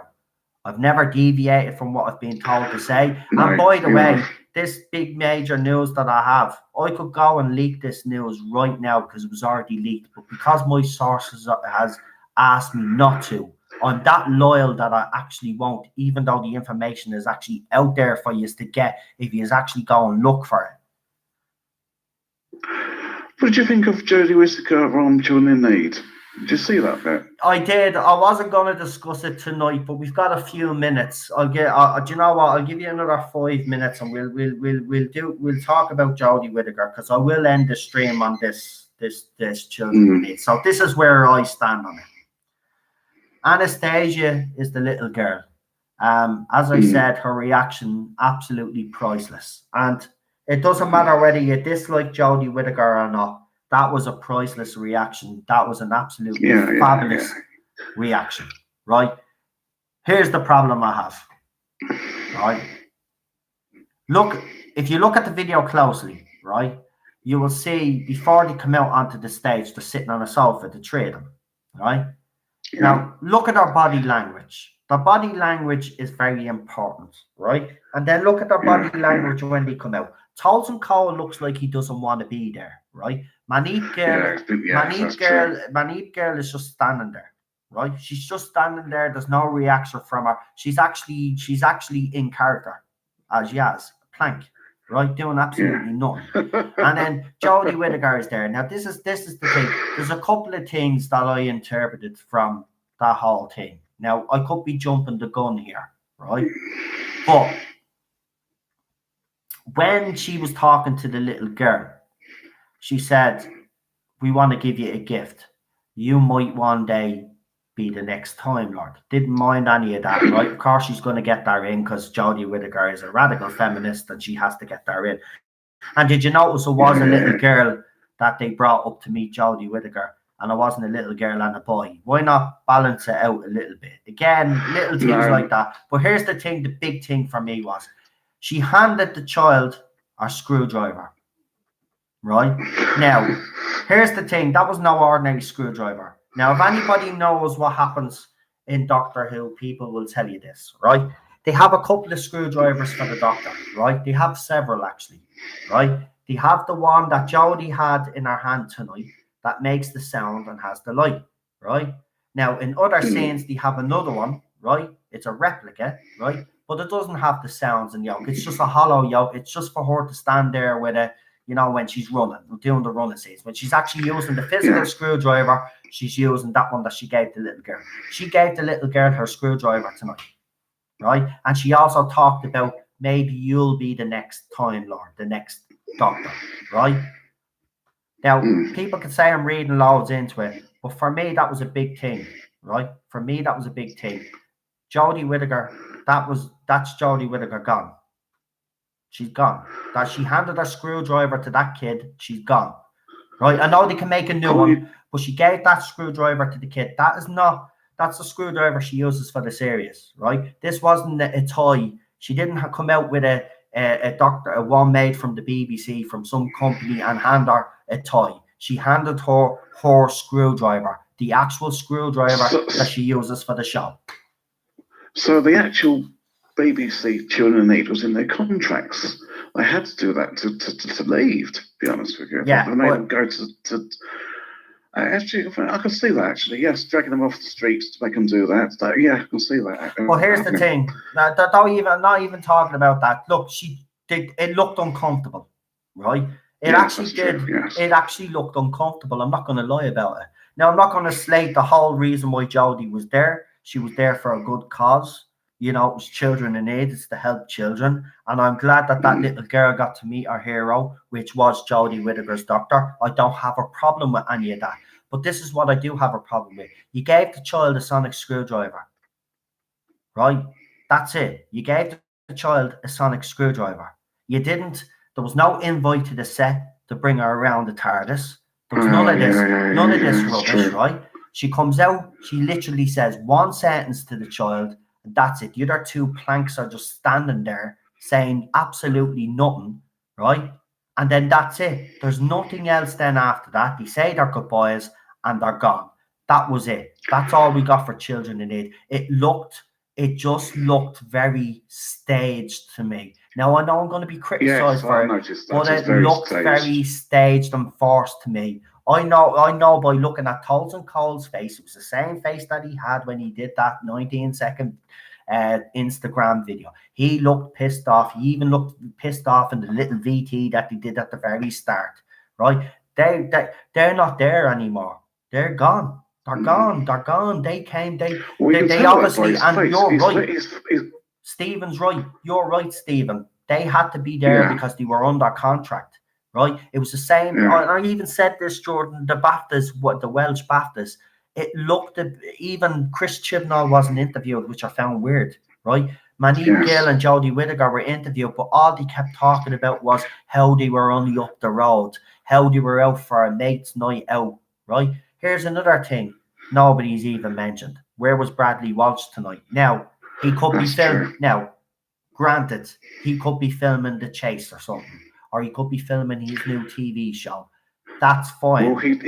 Well, he fled to the Bahamas after filming. He fled to the Bahamas. Yeah. Well, so where is he? Exactly. So, but, you know. I mean, he'd be under contract as well. So where was he?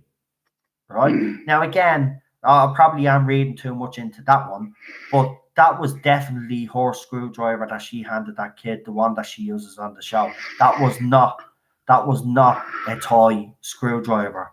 That was the actual screwdriver. That's why the reaction was so. Did you see the reaction of the kid when she got that? Was the proper screwdriver. She took it out of her pocket and she handed it to the kid. Jodie Whittaker is gone. She's finished. And I know people will say I'm reading too much into it. I've been saying it since Bleeding January. She's gone 2020 after a Christmas special, and that hasn't changed. She's well, it mightn't be a Christmas special now, but it's definitely a special. It was supposed to be a Christmas special, but we don't. Nobody fucking knows now. But she is going after that special either way. Can I just make an observation? Yeah, you go can on. tell by Toys and Co. Sorry. You see by Toys and Co's face. Toys and Co's put on weight, and he's got a sort of beard. So he looks different, to be honest with you. And he looked uncomfortable for quite a long time ago, actually. But at the moment, Toys and Co. just, it looks very different at the moment. Yeah. Yeah, he does. He does. I mean, I just look, as I said, I'm not going to criticize why she was there, because she was there. She was there. It was a great cause. The reaction of Anastasia was absolutely priceless. I mean, if that was me meeting Peter Capaldi, I'd probably have the same, or Tom Baker, I'd probably have the same reaction as that kid. I would be like a little kid. I'd break down, right? I understand all that, and I thought it was and you know what was a heartbreaking that a child her age does suffer from anxiety and does suffer from depression. It's a horrible thing, and I'm glad that Jodie Whittaker was there to bring some sunshine into the child's life. But I just thought the whole appearance of the three of them was pathetic. I thought there could have been a bit more than the screwdriver that they could have gave the child. They should have offered her a tour around the Tardis, right? They did it last year with a group of kids. Why couldn't they do it for that little girl? It just seemed a little forced to me and a little bit out of place. And you know what, I will be criticised because it's the Night of Children in it, but it has to be said. And that's why I put the footage up. Go and watch it before it does get taken down, because BBC will copyright it eventually when they do find it, because it is BBC property. So go and watch it, analyse it yourselves, and let me know what you think under the comment section. But I definitely do think that was forced. It just didn't look natural. And even Jodie Whittaker's face, look at her face when she's even talking to the kid. She looks out of sorts, I have to say. And it's sad. And it is sad. It's sad. I thought she looked quite happy, actually. Did you? I didn't. I thought you look at the frowns and the lines on her forehead and everything. She looks like she's aged about 10 years in this role. I'm being honest with you. I'm being honest. I think I didn't look that closely. I'm being honest. I'm weird. I analysed that video. Sure, I was so engrossed in the video. I didn't even know about Anastasia's story until I rewinded it back and actually listened, because I wanted to listen to her story. But I was so engrossed in watching this reveal or whatever it was going to be, and it was pathetic. It was pathetic.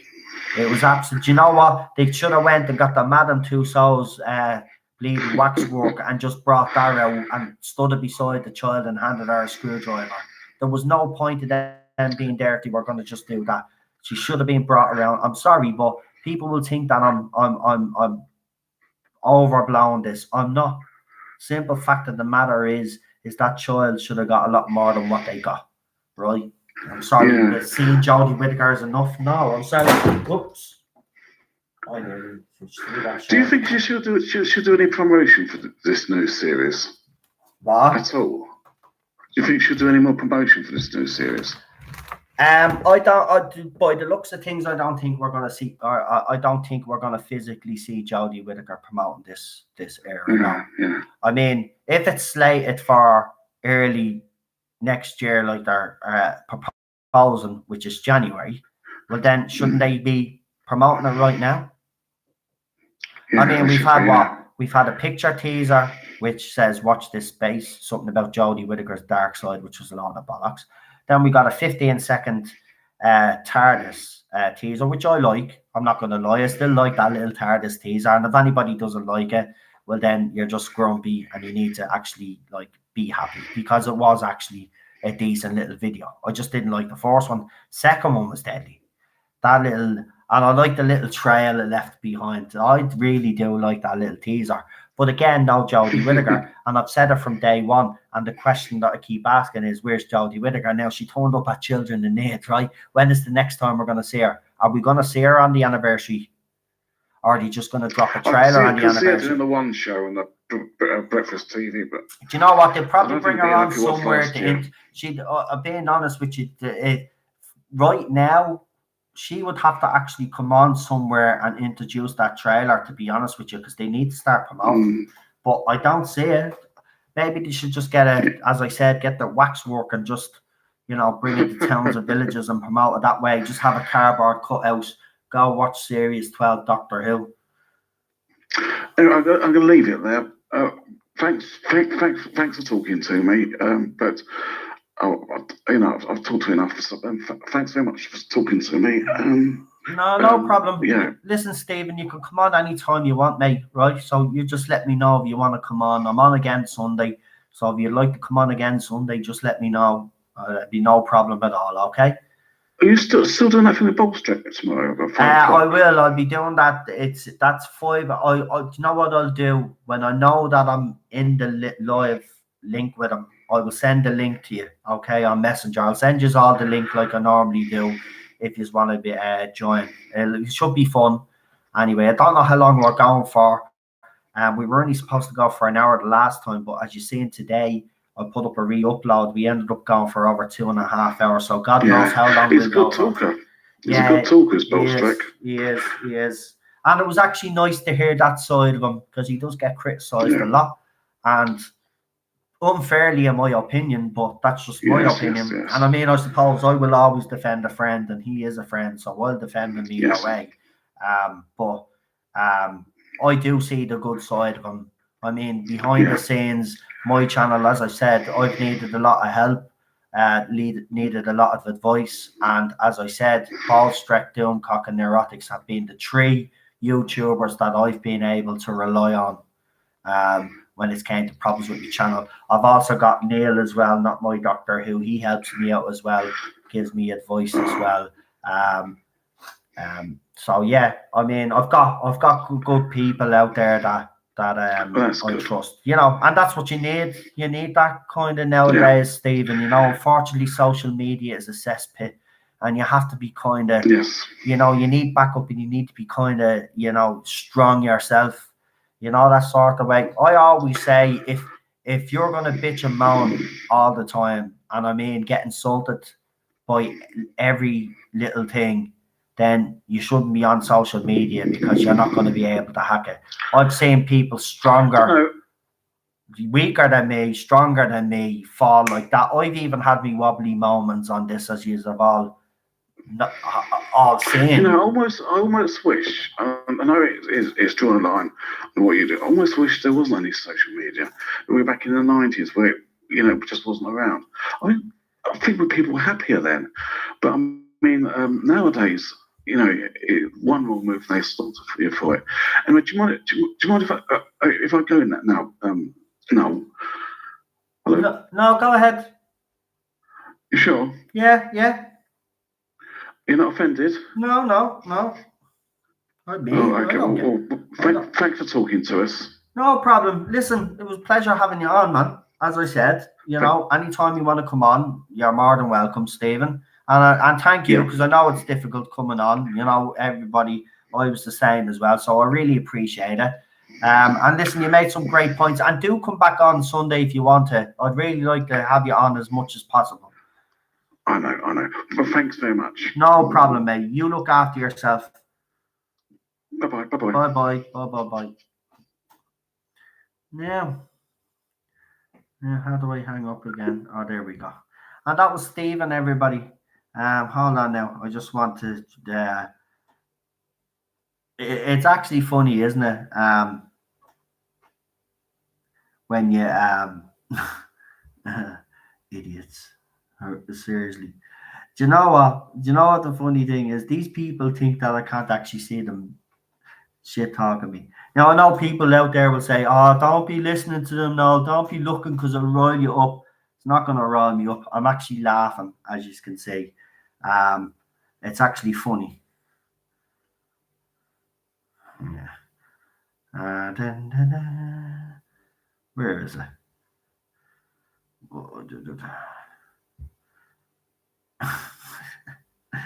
Oh, sad. Do you know what? I should be actually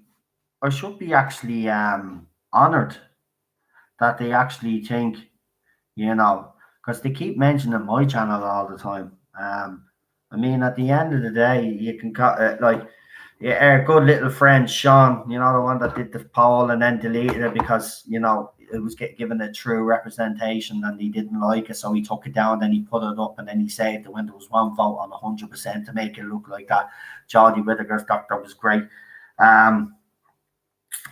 So yeah, apparently I go, you see, again, these people are stupid. You know, the evidence is right in front of their face. I put the evidence out there. I actually, you know, I mean, how many times has the source come true now? I mean, I could be staring right in front of them in their face and have a piece of paper in my hand that actually says that Jodie Whittaker and Chris Chibnall are gone, and they still wouldn't believe me.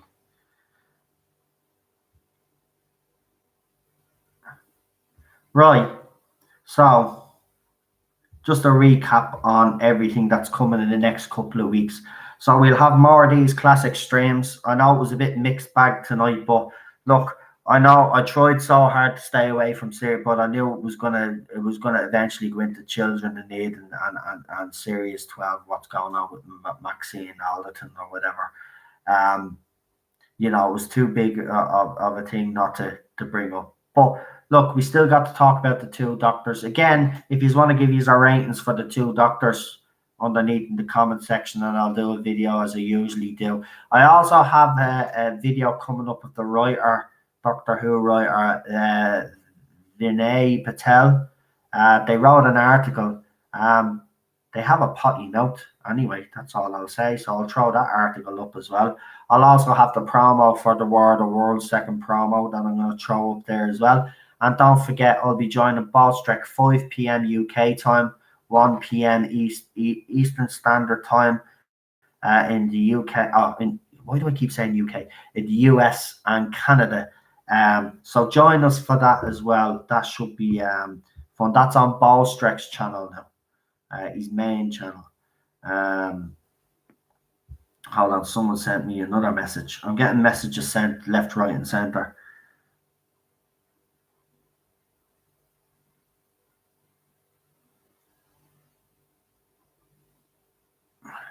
Oh, so some people are interpreting because she appeared in Children in Need that Jodie Whittaker is still the doctor for Series 13. No, it doesn't. Just because she appeared in Children in Need in a costume, as many people have said here in the live comment section, and also this is common knowledge. She's under contract anyway, so I mean, she'd still have to turn up and do her appearances. I mean, she recorded a song for Children in Need. She's hardly not going to show up for Children in Need.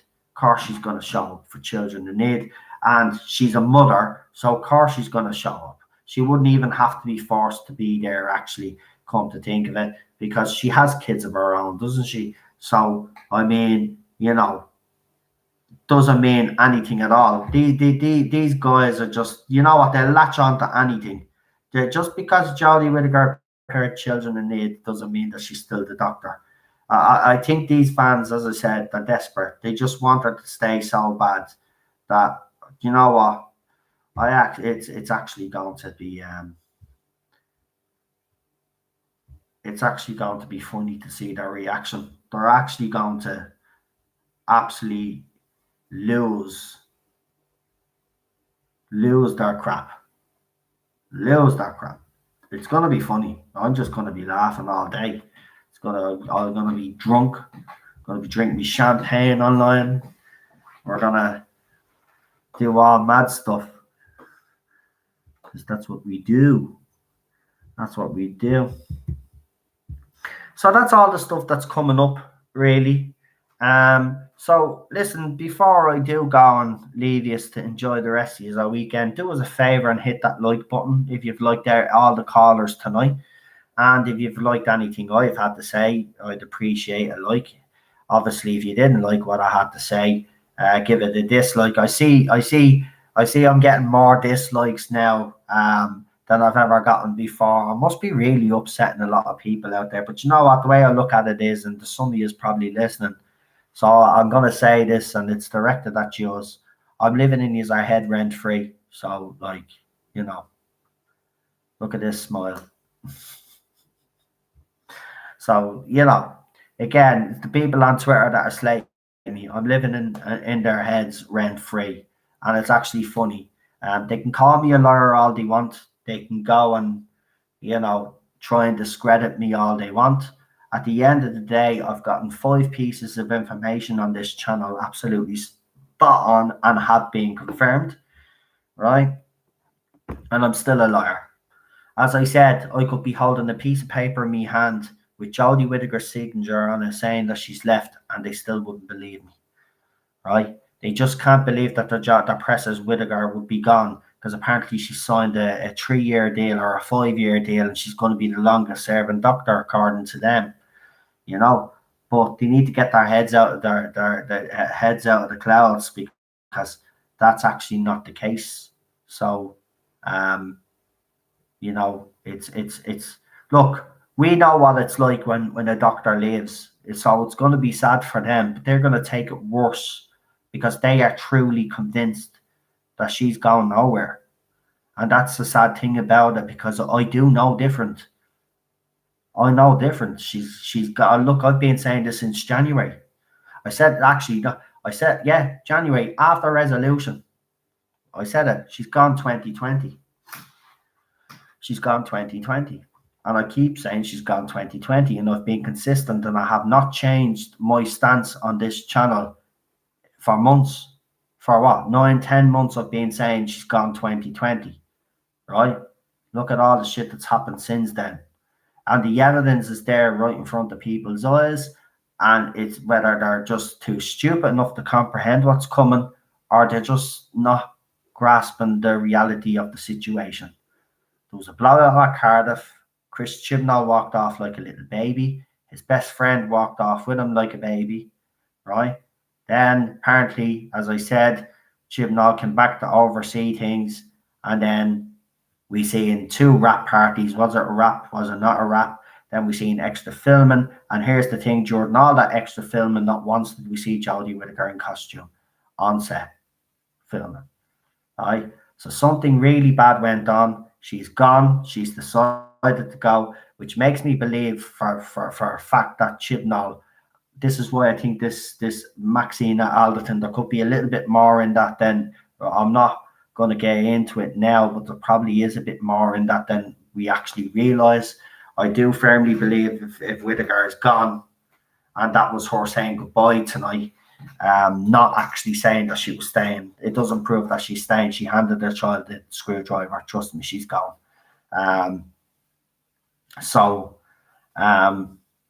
It's going to be a turbulent couple of months for these people, because I've been saying it to them. I've been trying to warn them, and listen, I have.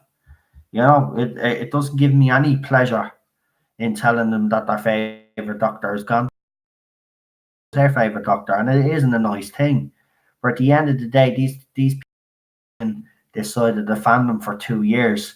So where I normally wouldn't get a bit of pleasure out of watching fans cry over their favorite doctor, I will definitely take great pleasure in this time. This time around, because for the 2 years that we've had to put up with all the negativity from them and being thrown at us that we're the negative ones.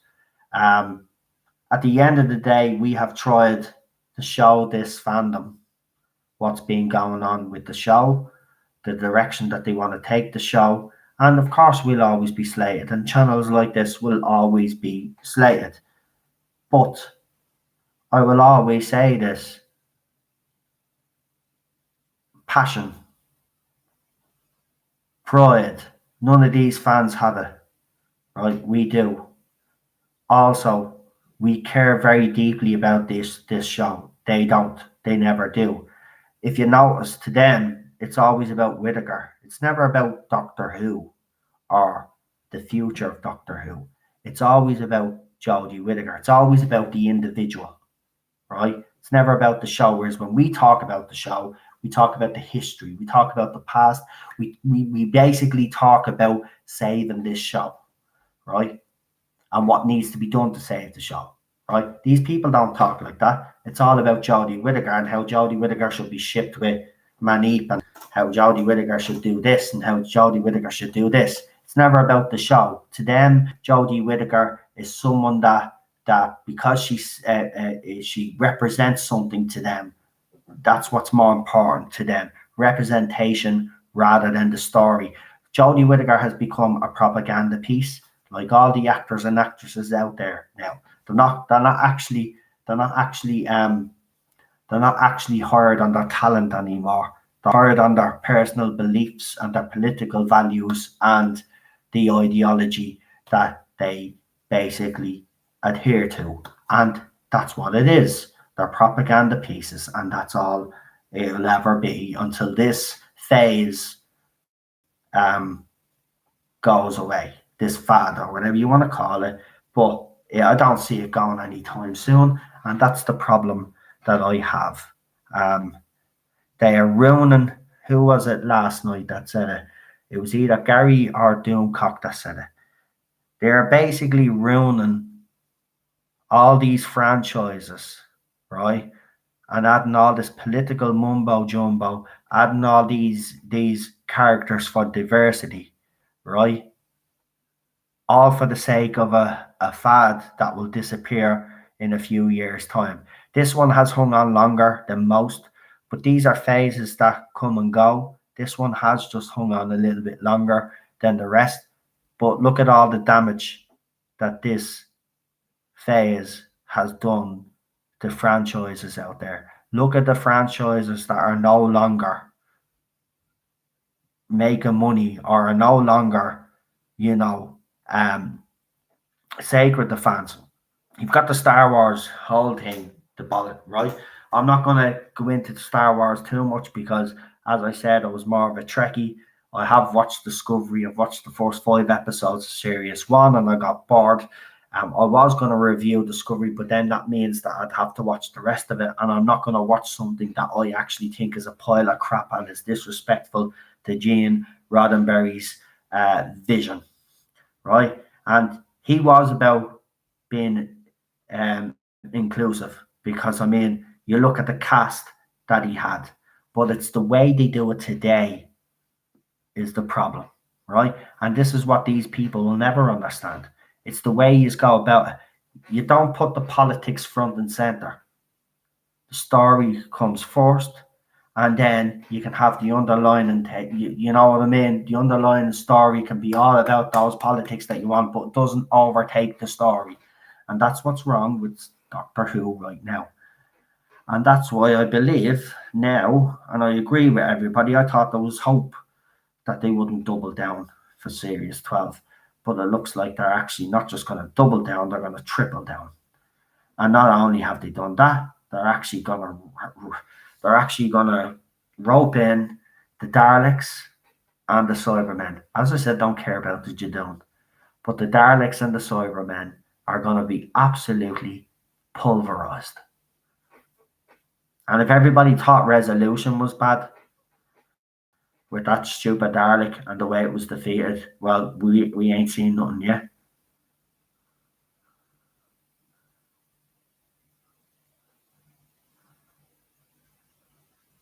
The K9 spin-off series is, well, what I was told is that they were going to film a pilot, right?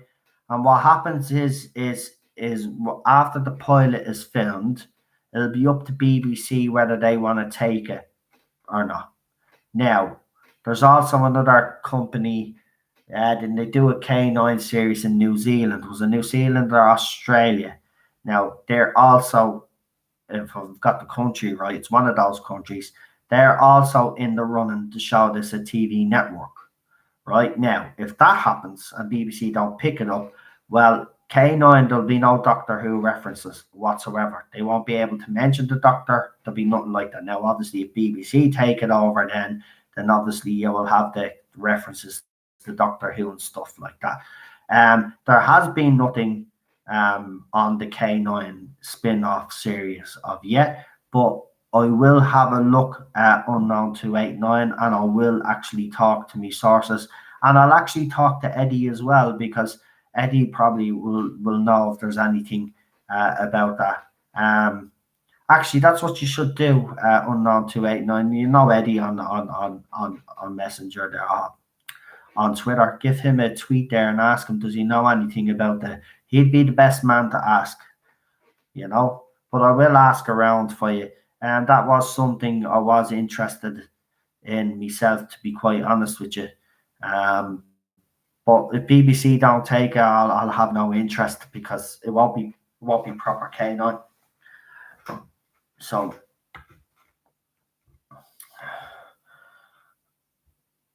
yeah, it's funny, it is. But I will find out for you. I'll try to find out, because that is something I was interested in myself. But it has gone all quiet, I've noticed about that. Actually, just before we end the stream, I did hear something actually, and it's actually quite sad, because it made me think it actually would have been amazing. So apparently, if Elizabeth Sladen hadn't died when she did, Ace was going to be introduced into the Sarah Jane Adventures. That was the next step. And you know what? Now that I hear that, I'm actually quite good, because I actually love Sarah. As you know, I love her. Who doesn't love Sarah Jane Smith anyway? But I actually love Ace as well.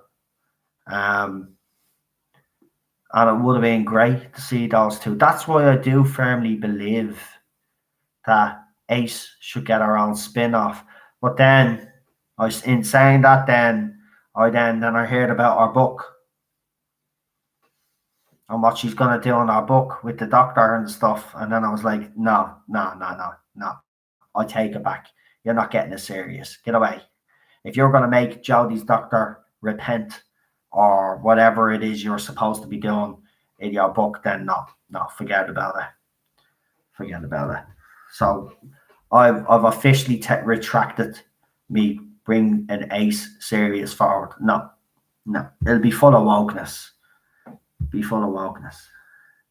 Right, listen, I forgot something actually.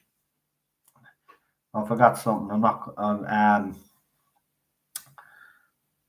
So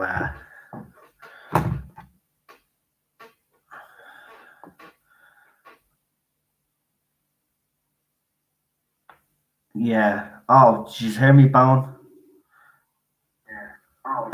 Is this Mr. Noel Glynn? It is indeed. Mr. Glynn, once again, this is Niles Havisham III, Esquire, personal solicitor for Miss Carol Ann Ford and for Mr. Colin Baker, and also the assistant treasurer of the Moth Lovers Association of East Sussex, or Molasses for short. And once again, Mr. Glynn, I am outraged at your unprovoked attacks on my client, Mr. Baker, and his ability to put on a serious performance dressed in a circus tent. And as for the which has done so much cause of moth collecting throughout the world, I will have you know, sir, that we at Molasses screen that story for our members every year at our semi-annual Oscar Botcherby Memorial Bake Sale and Car Wash.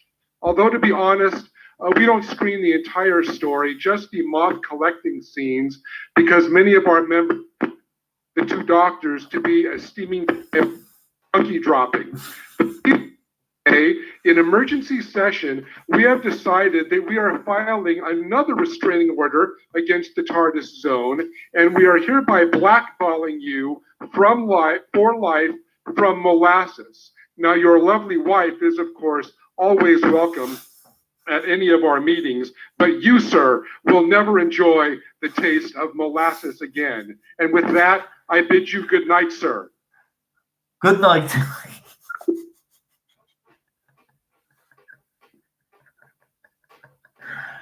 Oh, I don't know what to do with Gary. I really don't. Oh, Oh, Jesus Christ. Oh, I love it. This is why I love this side of the fandom. You know what? You all get criticised, but you all have a sense of humour. You are all very kind to each other, and you have made there's been some friendships made. And I know Daniel and stuff talks to Gary and Paul and others out there, and it's nice. It's nice to see so many friendships being built. I seriously, I have to thank. I never thank you enough, but I have to thank you for being part of this channel and being part of this community, because do you know what? It hasn't been easy. You know, we faced a lot of difficulties. We have over these last couple of months, especially.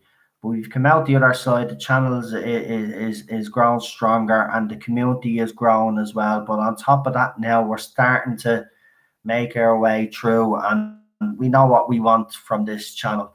And as I said, if anybody ever has any other suggestions or any other reviews that they would like me to do, just let me know in the comment section of this live stream when I finish up. Listen, I don't know how long this YouTube channel is going to stay, so I'm going to say here on this live stream, it has been an absolute pleasure doing this. Yes, it hasn't always been smooth. It's been rocky. I've had me moments, as you've all seen, but you know, I wouldn't change anything, to be honest with you. I've met some great people in this fandom. You don't get enough credit. There's stories written about you in the newspapers all the time about how toxic you all are. You know, how that you aren't true Doctor Who fans. And also, you know, telling you that you don't belong to this show anymore. Look, I know that Doctor Who to some people is just a TV program, and in reality, that's what it is. But to some of us like me, it's more than a TV show.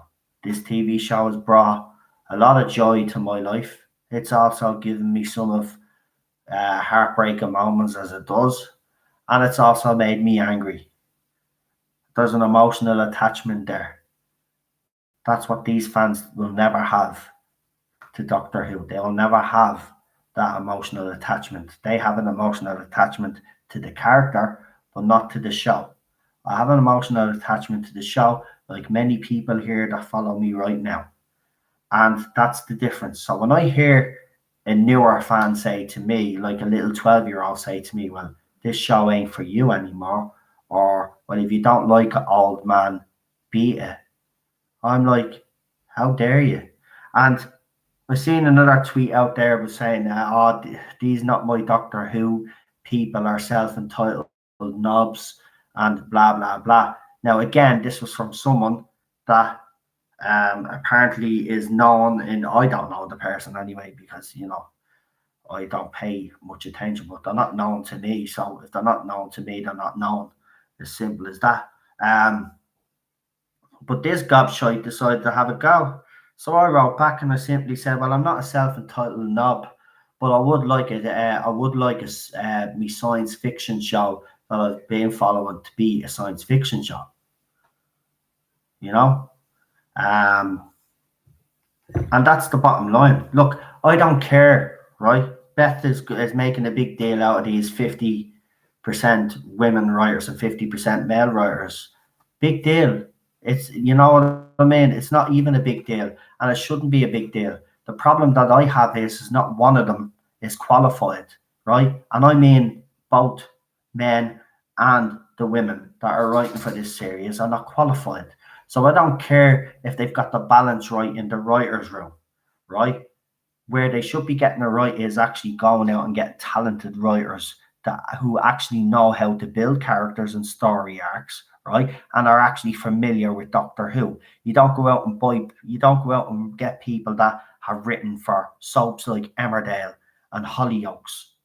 Okay? They're soap writers, right? Doctor Who is levels above soap writing. It needs to be better, right? Doctor Who, I think people are forgetting, right? You always see, oh, it's a sci-fi drama. Well, Doctor Who is it's a sci-fi show, right? This drama thing just start coming in the last few years. Yes, there is a bit of drama, but primarily sci-fi. They've never really put drama beside it, but now it's drama, drama, drama, drama, and this fan business better stop as well. It's companions, but they're trying to deliberately change everything, and for these fans that tell us that this isn't their show anymore and that we don't belong to this fandom, well, we created this fandom. So without us, you wouldn't have a fandom that you actually even have the privilege to actually spout your rubbish. So maybe you people out there that slate long-term fans should be actually showing those long-term fans a little bit more respect, to be quite honest. Because as I said, without those fans, you wouldn't have a fandom, and you certainly wouldn't have a show today. If it wasn't from fans of the classic era, there wouldn't be a 2005 version of Doctor Who. All right? How dare women like Beth that decide to put that tweet out there and slate basically all the male fans. An absolute disgrace. But this is the stuff that we put up with these, and this is the rhetoric that comes out of these people's mouth. Now, as I said, if we're going to hold Garrett Roberts up to the same standards, right, then Beth should be fired. She shouldn't be working for Doctor Who magazine. Her job should be taken away from her.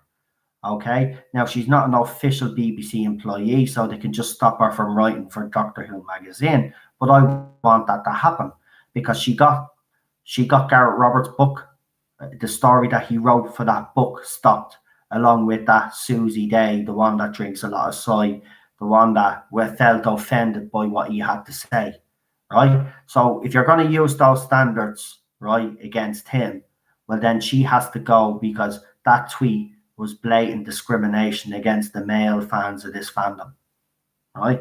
And I'll read it again just to remind everybody of what she said, right? So I asked people what was missing from this tweet, and Gary actually got it straight away, right? So here's the tweet. Where's this tweet in question? It's actually funny. So it says, "Hello, female, trans, non-binary Doctor Who friends. Is anyone interested in writing a little bit about their favourite stories for an anniversary celebration? Post on at Time Ladies, DM me if so."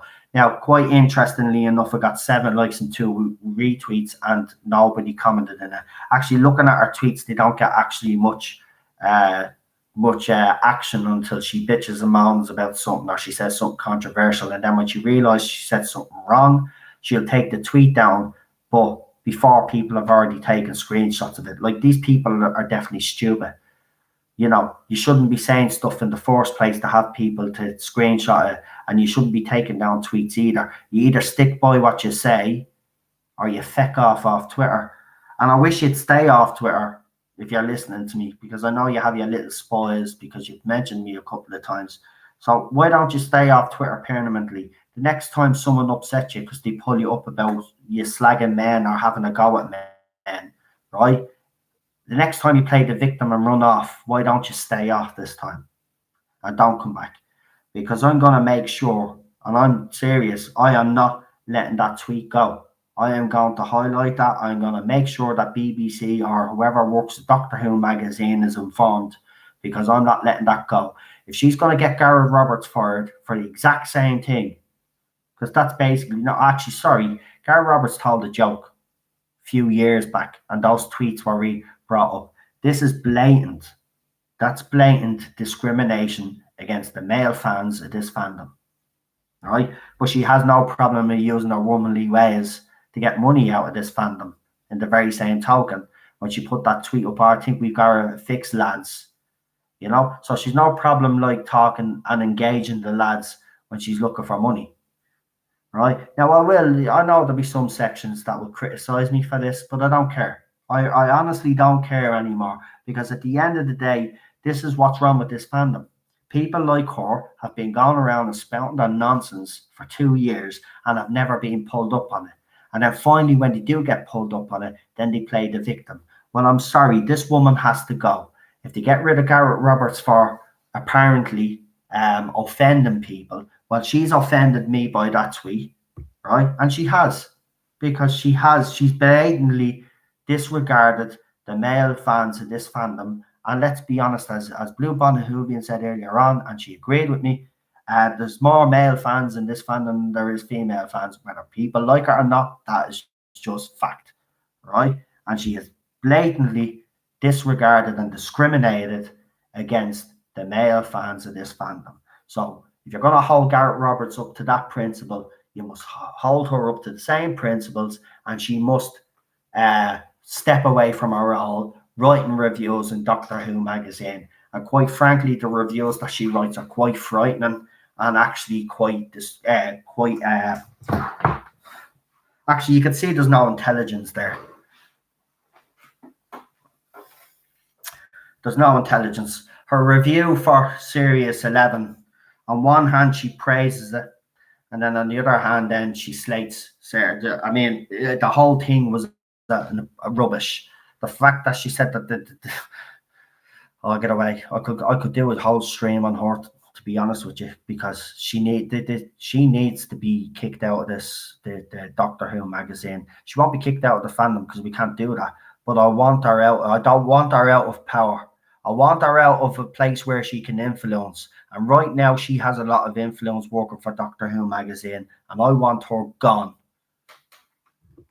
And I'm not going to stop until she is either. And if there's people that are listening to this video right now, right, because I know I'll get the dislikes as I always do, and I'll get a few of you coming on saying that I'm picking on her, right? I'm going to make one thing clear here.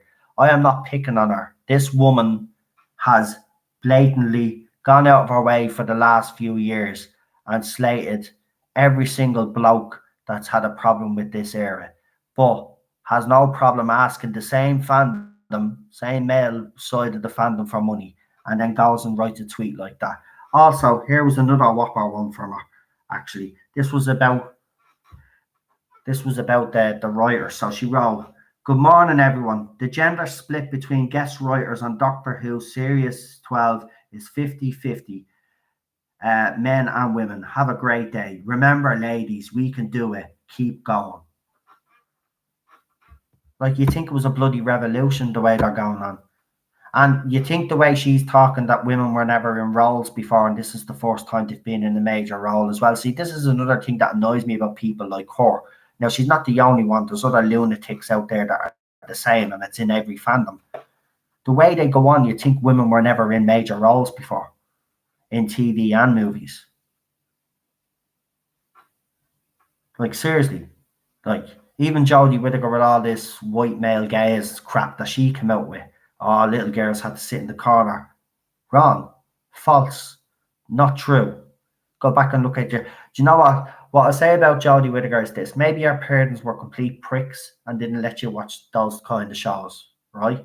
But don't blame us for bad parenting and come out with stupid quotes because of bad parenting, okay? At the end of the day, you obviously didn't spend your time watching TV, because if you did, you would have seen all these great female leads. Ellen Ripley, Sarah Connor. Then you had Buffy the Vampire Slayer. You had Wonder Woman in the 80s. You had Bionic Woman. You had Xena Warrior Princess. You had, what else had you got? What's that one with all the women in it? Craft, wasn't it? The Craft. It was not a TV show. The one with the witches. I forget. But you had loads of main roles, right? You have Mulder and Scully, and then X-Files. Which one? Scully is the woman, isn't it? Scully. So, I mean, don't be giving me that crap either. But again, this is the kind of rhetoric that these people come out with. You are allowed to discriminate against the heterosexual men and Jews, says Glenn Edwards. I wouldn't. Well, I'll agree with the men. I don't know where you're getting you're allowed to discriminate against Jews, because anytime I've seen anybody discriminate against Jews, they've been pulled up on it. So I would disagree on that one. But yeah, I mean, look, this is not, as I said, this is not going away anytime soon. This fad or phase or whatever you want to call it has stuck around, and yeah, it's just one of those. I just police women in the 70s, says Raymond Williams. Exactly. You think there was no women in high authority places either, the way they're going on. I mean, in Britain, they had Margaret Thatcher, whether you liked her or hated her or not, but she was a female prime minister. Like, then they had Theresa May lately. You know what I mean? Like, again, it's this false perception that women um are not treated equally. And I'm not saying we still haven't to improve, because we do, but women today have it a lot handier than their counterparts even 10, 15 years ago had. Lots has changed. So I do not believe this gender pay gap rubbish.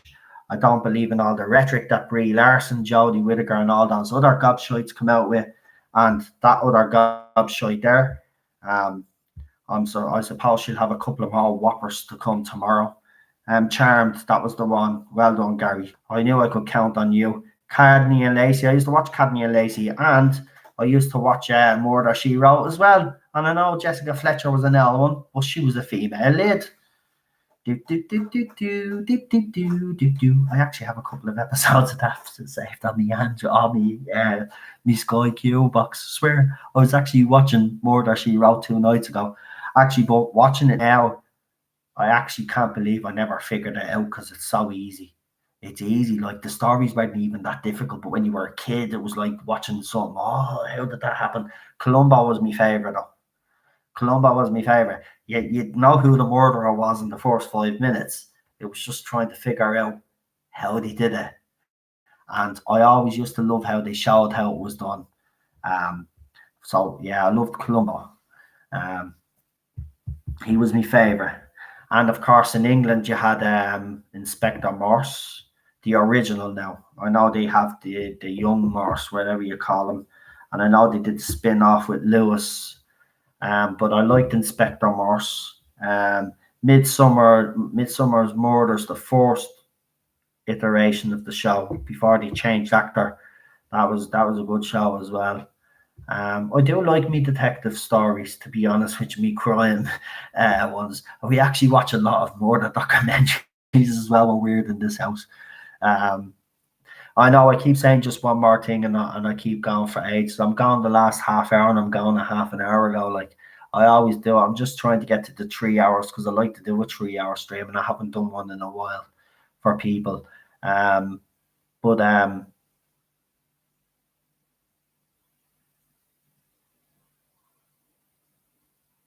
But seriously, I just don't buy into all this. Women are being suppressed. Certainly not in countries like ours. There's been a lot of improvement. I know in other countries, women still have a long way to go, and it's disgraceful in 2019, nearly coming into 2020, that some women out there are still not on the same level as their male counterparts. It's an absolute disgrace, to be quite honest with you. But the way these people go on, you think that women were enslaved for bleeding hundreds of years. Jesus Christ. Do you know what? All those women that fought for rights back in the day, back in the day, when it actually meant something, when it actually was just to get for equality. Now it's like, oh no. See, even with that tweet, even at the end, it's very interesting the way she ends the tweet, even, right? Because if you even listen to the way she ends the tweet, right? She writes this: "Remember, ladies, we can do it. Keep it going." Right? So they're not happy with just the 50%. Right? This is the thing. It's not about equality anymore. Right? It's about being better. It's about being the one in charge, because that's what they want. So she's not going to be happy with the 50-50. So even the fact that this Maxine Alderton has been quoted as being one of the names for showrunner now, that would be right up her alley, because then looking at her career, it looks like she'd probably bring in a lot of female writers, and that's what they want. This is what they'll want. They'll want Doctor Who, right? And this is the bottom line. They will want Doctor Who from the production team all the way through to be female, like they already are at Cosmic Comics, the one that Jodie Hoser is the runs that. She does the Jodie Whittaker comics. Right, that's all female. Right, this is what they want to do for the show, in my opinion. And people like her are not going to be happy till that happens. But people like her have to be stopped in their tracks, and people like her need to be held account when they say stuff like what she has said. And with that, I'm going to leave you all now, and I'm just going to say good night. Enjoy the rest of your weekend. Don't do anything I wouldn't do. I will talk to you all tomorrow for the interview with Ballstreck, 5 o'clock UK time. Remember, on his channel. I will send the link. I will put the link up on the usual places, right? Twitter, Facebook, Messenger, and stuff, right? And to let you know. And then on Sunday, then we have our live stream. Now, I haven't actually even thought about what we're going to do for Sunday stream. So we'll see what it's like Sunday. We might have to continue this conversation further, but I want to do more classic stuff, definitely. So I'll have a think about it. I'll let you know Sunday day if I've chosen, and we could still continue. We didn't cover enough of Eccleston tonight, so we'll obviously cover him on Sunday. Yeah, we will do that. We'll cover Eccleston on Sunday, right? And I'll just think of a classic, or if you want to talk about just our own classic story, then that's fine. Right, listen. I'm gonna go. Sorry that I kept you an extra half an hour. I know I said I was gonna go a half an hour, but listen, 18 of you have stuck by, so I really appreciate it. Do me a favor before you do leave, do the usual, hit the like notification button. Obviously, if you didn't like what I had to say, you obviously can hit the dislike button. I don't take any, there's no hard feelings there. I only go mad when people do dislike the fan art that I put up, because it's from art from fellow Whovians. It's not even my art. And if you dislike their video, then you're coming across as a bit of a wanker, So don't dislike the art. You could dislike me. I don't give a shit. I've got enemies around all the way down. It doesn't bother me. You know what I mean?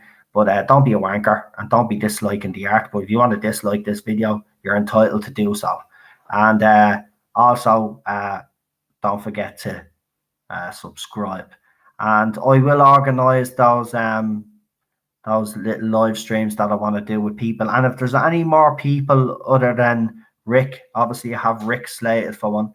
If anybody else would like to do a live stream with me, well, not a live stream, it'll be a pre-record, but it'll be like taking a phone call, but will be just you coming on, and we'll be having a chat. If you would like to do that with me, to get you more involved, after this video, after this live stream ends, go into the comment section, or even if you have me Messenger, send me a message directly on Messenger and let me know that you are interested. And if there's a certain topic that you would like to talk about as well, let me know. Extra Spice Mikey, I mean, there's Stephen tonight. You could hear Stephen. Stephen was very nervous when he came on the first time. This was his second time on, and he's gotten more confident. There's no need to be scared. Yeah, I'm not going to see your face. Just pretend that you're ordering a curry. That's the mentality you should actually have when you're coming in making a call. Just pretend you're ordering a Chinese or something, or take any sort of takeaway. Have that attitude and then come in. You know what I mean? And talk. And I don't bite. You know what I mean? You've seen me. I'll ease you in. So look, at the more new callers that we have, the better. I keep saying this along with the regulars. It'd be nice. I'd actually like to have a whole show where I come on at 10 and I'm going straight to the calls, and it goes all the way up to the end of the live stream. That's ideally what I would love. So if anybody's interested, let me know. And please, for those people that are still considering whether to come on or not, you won't know. The longer you leave it, the harder it'll get. I think if you just come on, and get it done and over with, it'll be easier for you. Trust me. Trust me. When you see me when I first started my live streams, I was a nervous wreck. Oh, I love black bean. Yeah, it has to be beef with black bean sauce, mushrooms though, and fried rice, egg fried rice, and maybe some prawn crackers, and then pour the shit into the prawn crackers and eat them. Get away. He's gonna make me want to get a curry now. Right, I'm gonna go. So good night, God bless. Talk to you all on Sunday. That was Saturday and then Sunday. I'll see you. Good night. And that's it. Goodbye.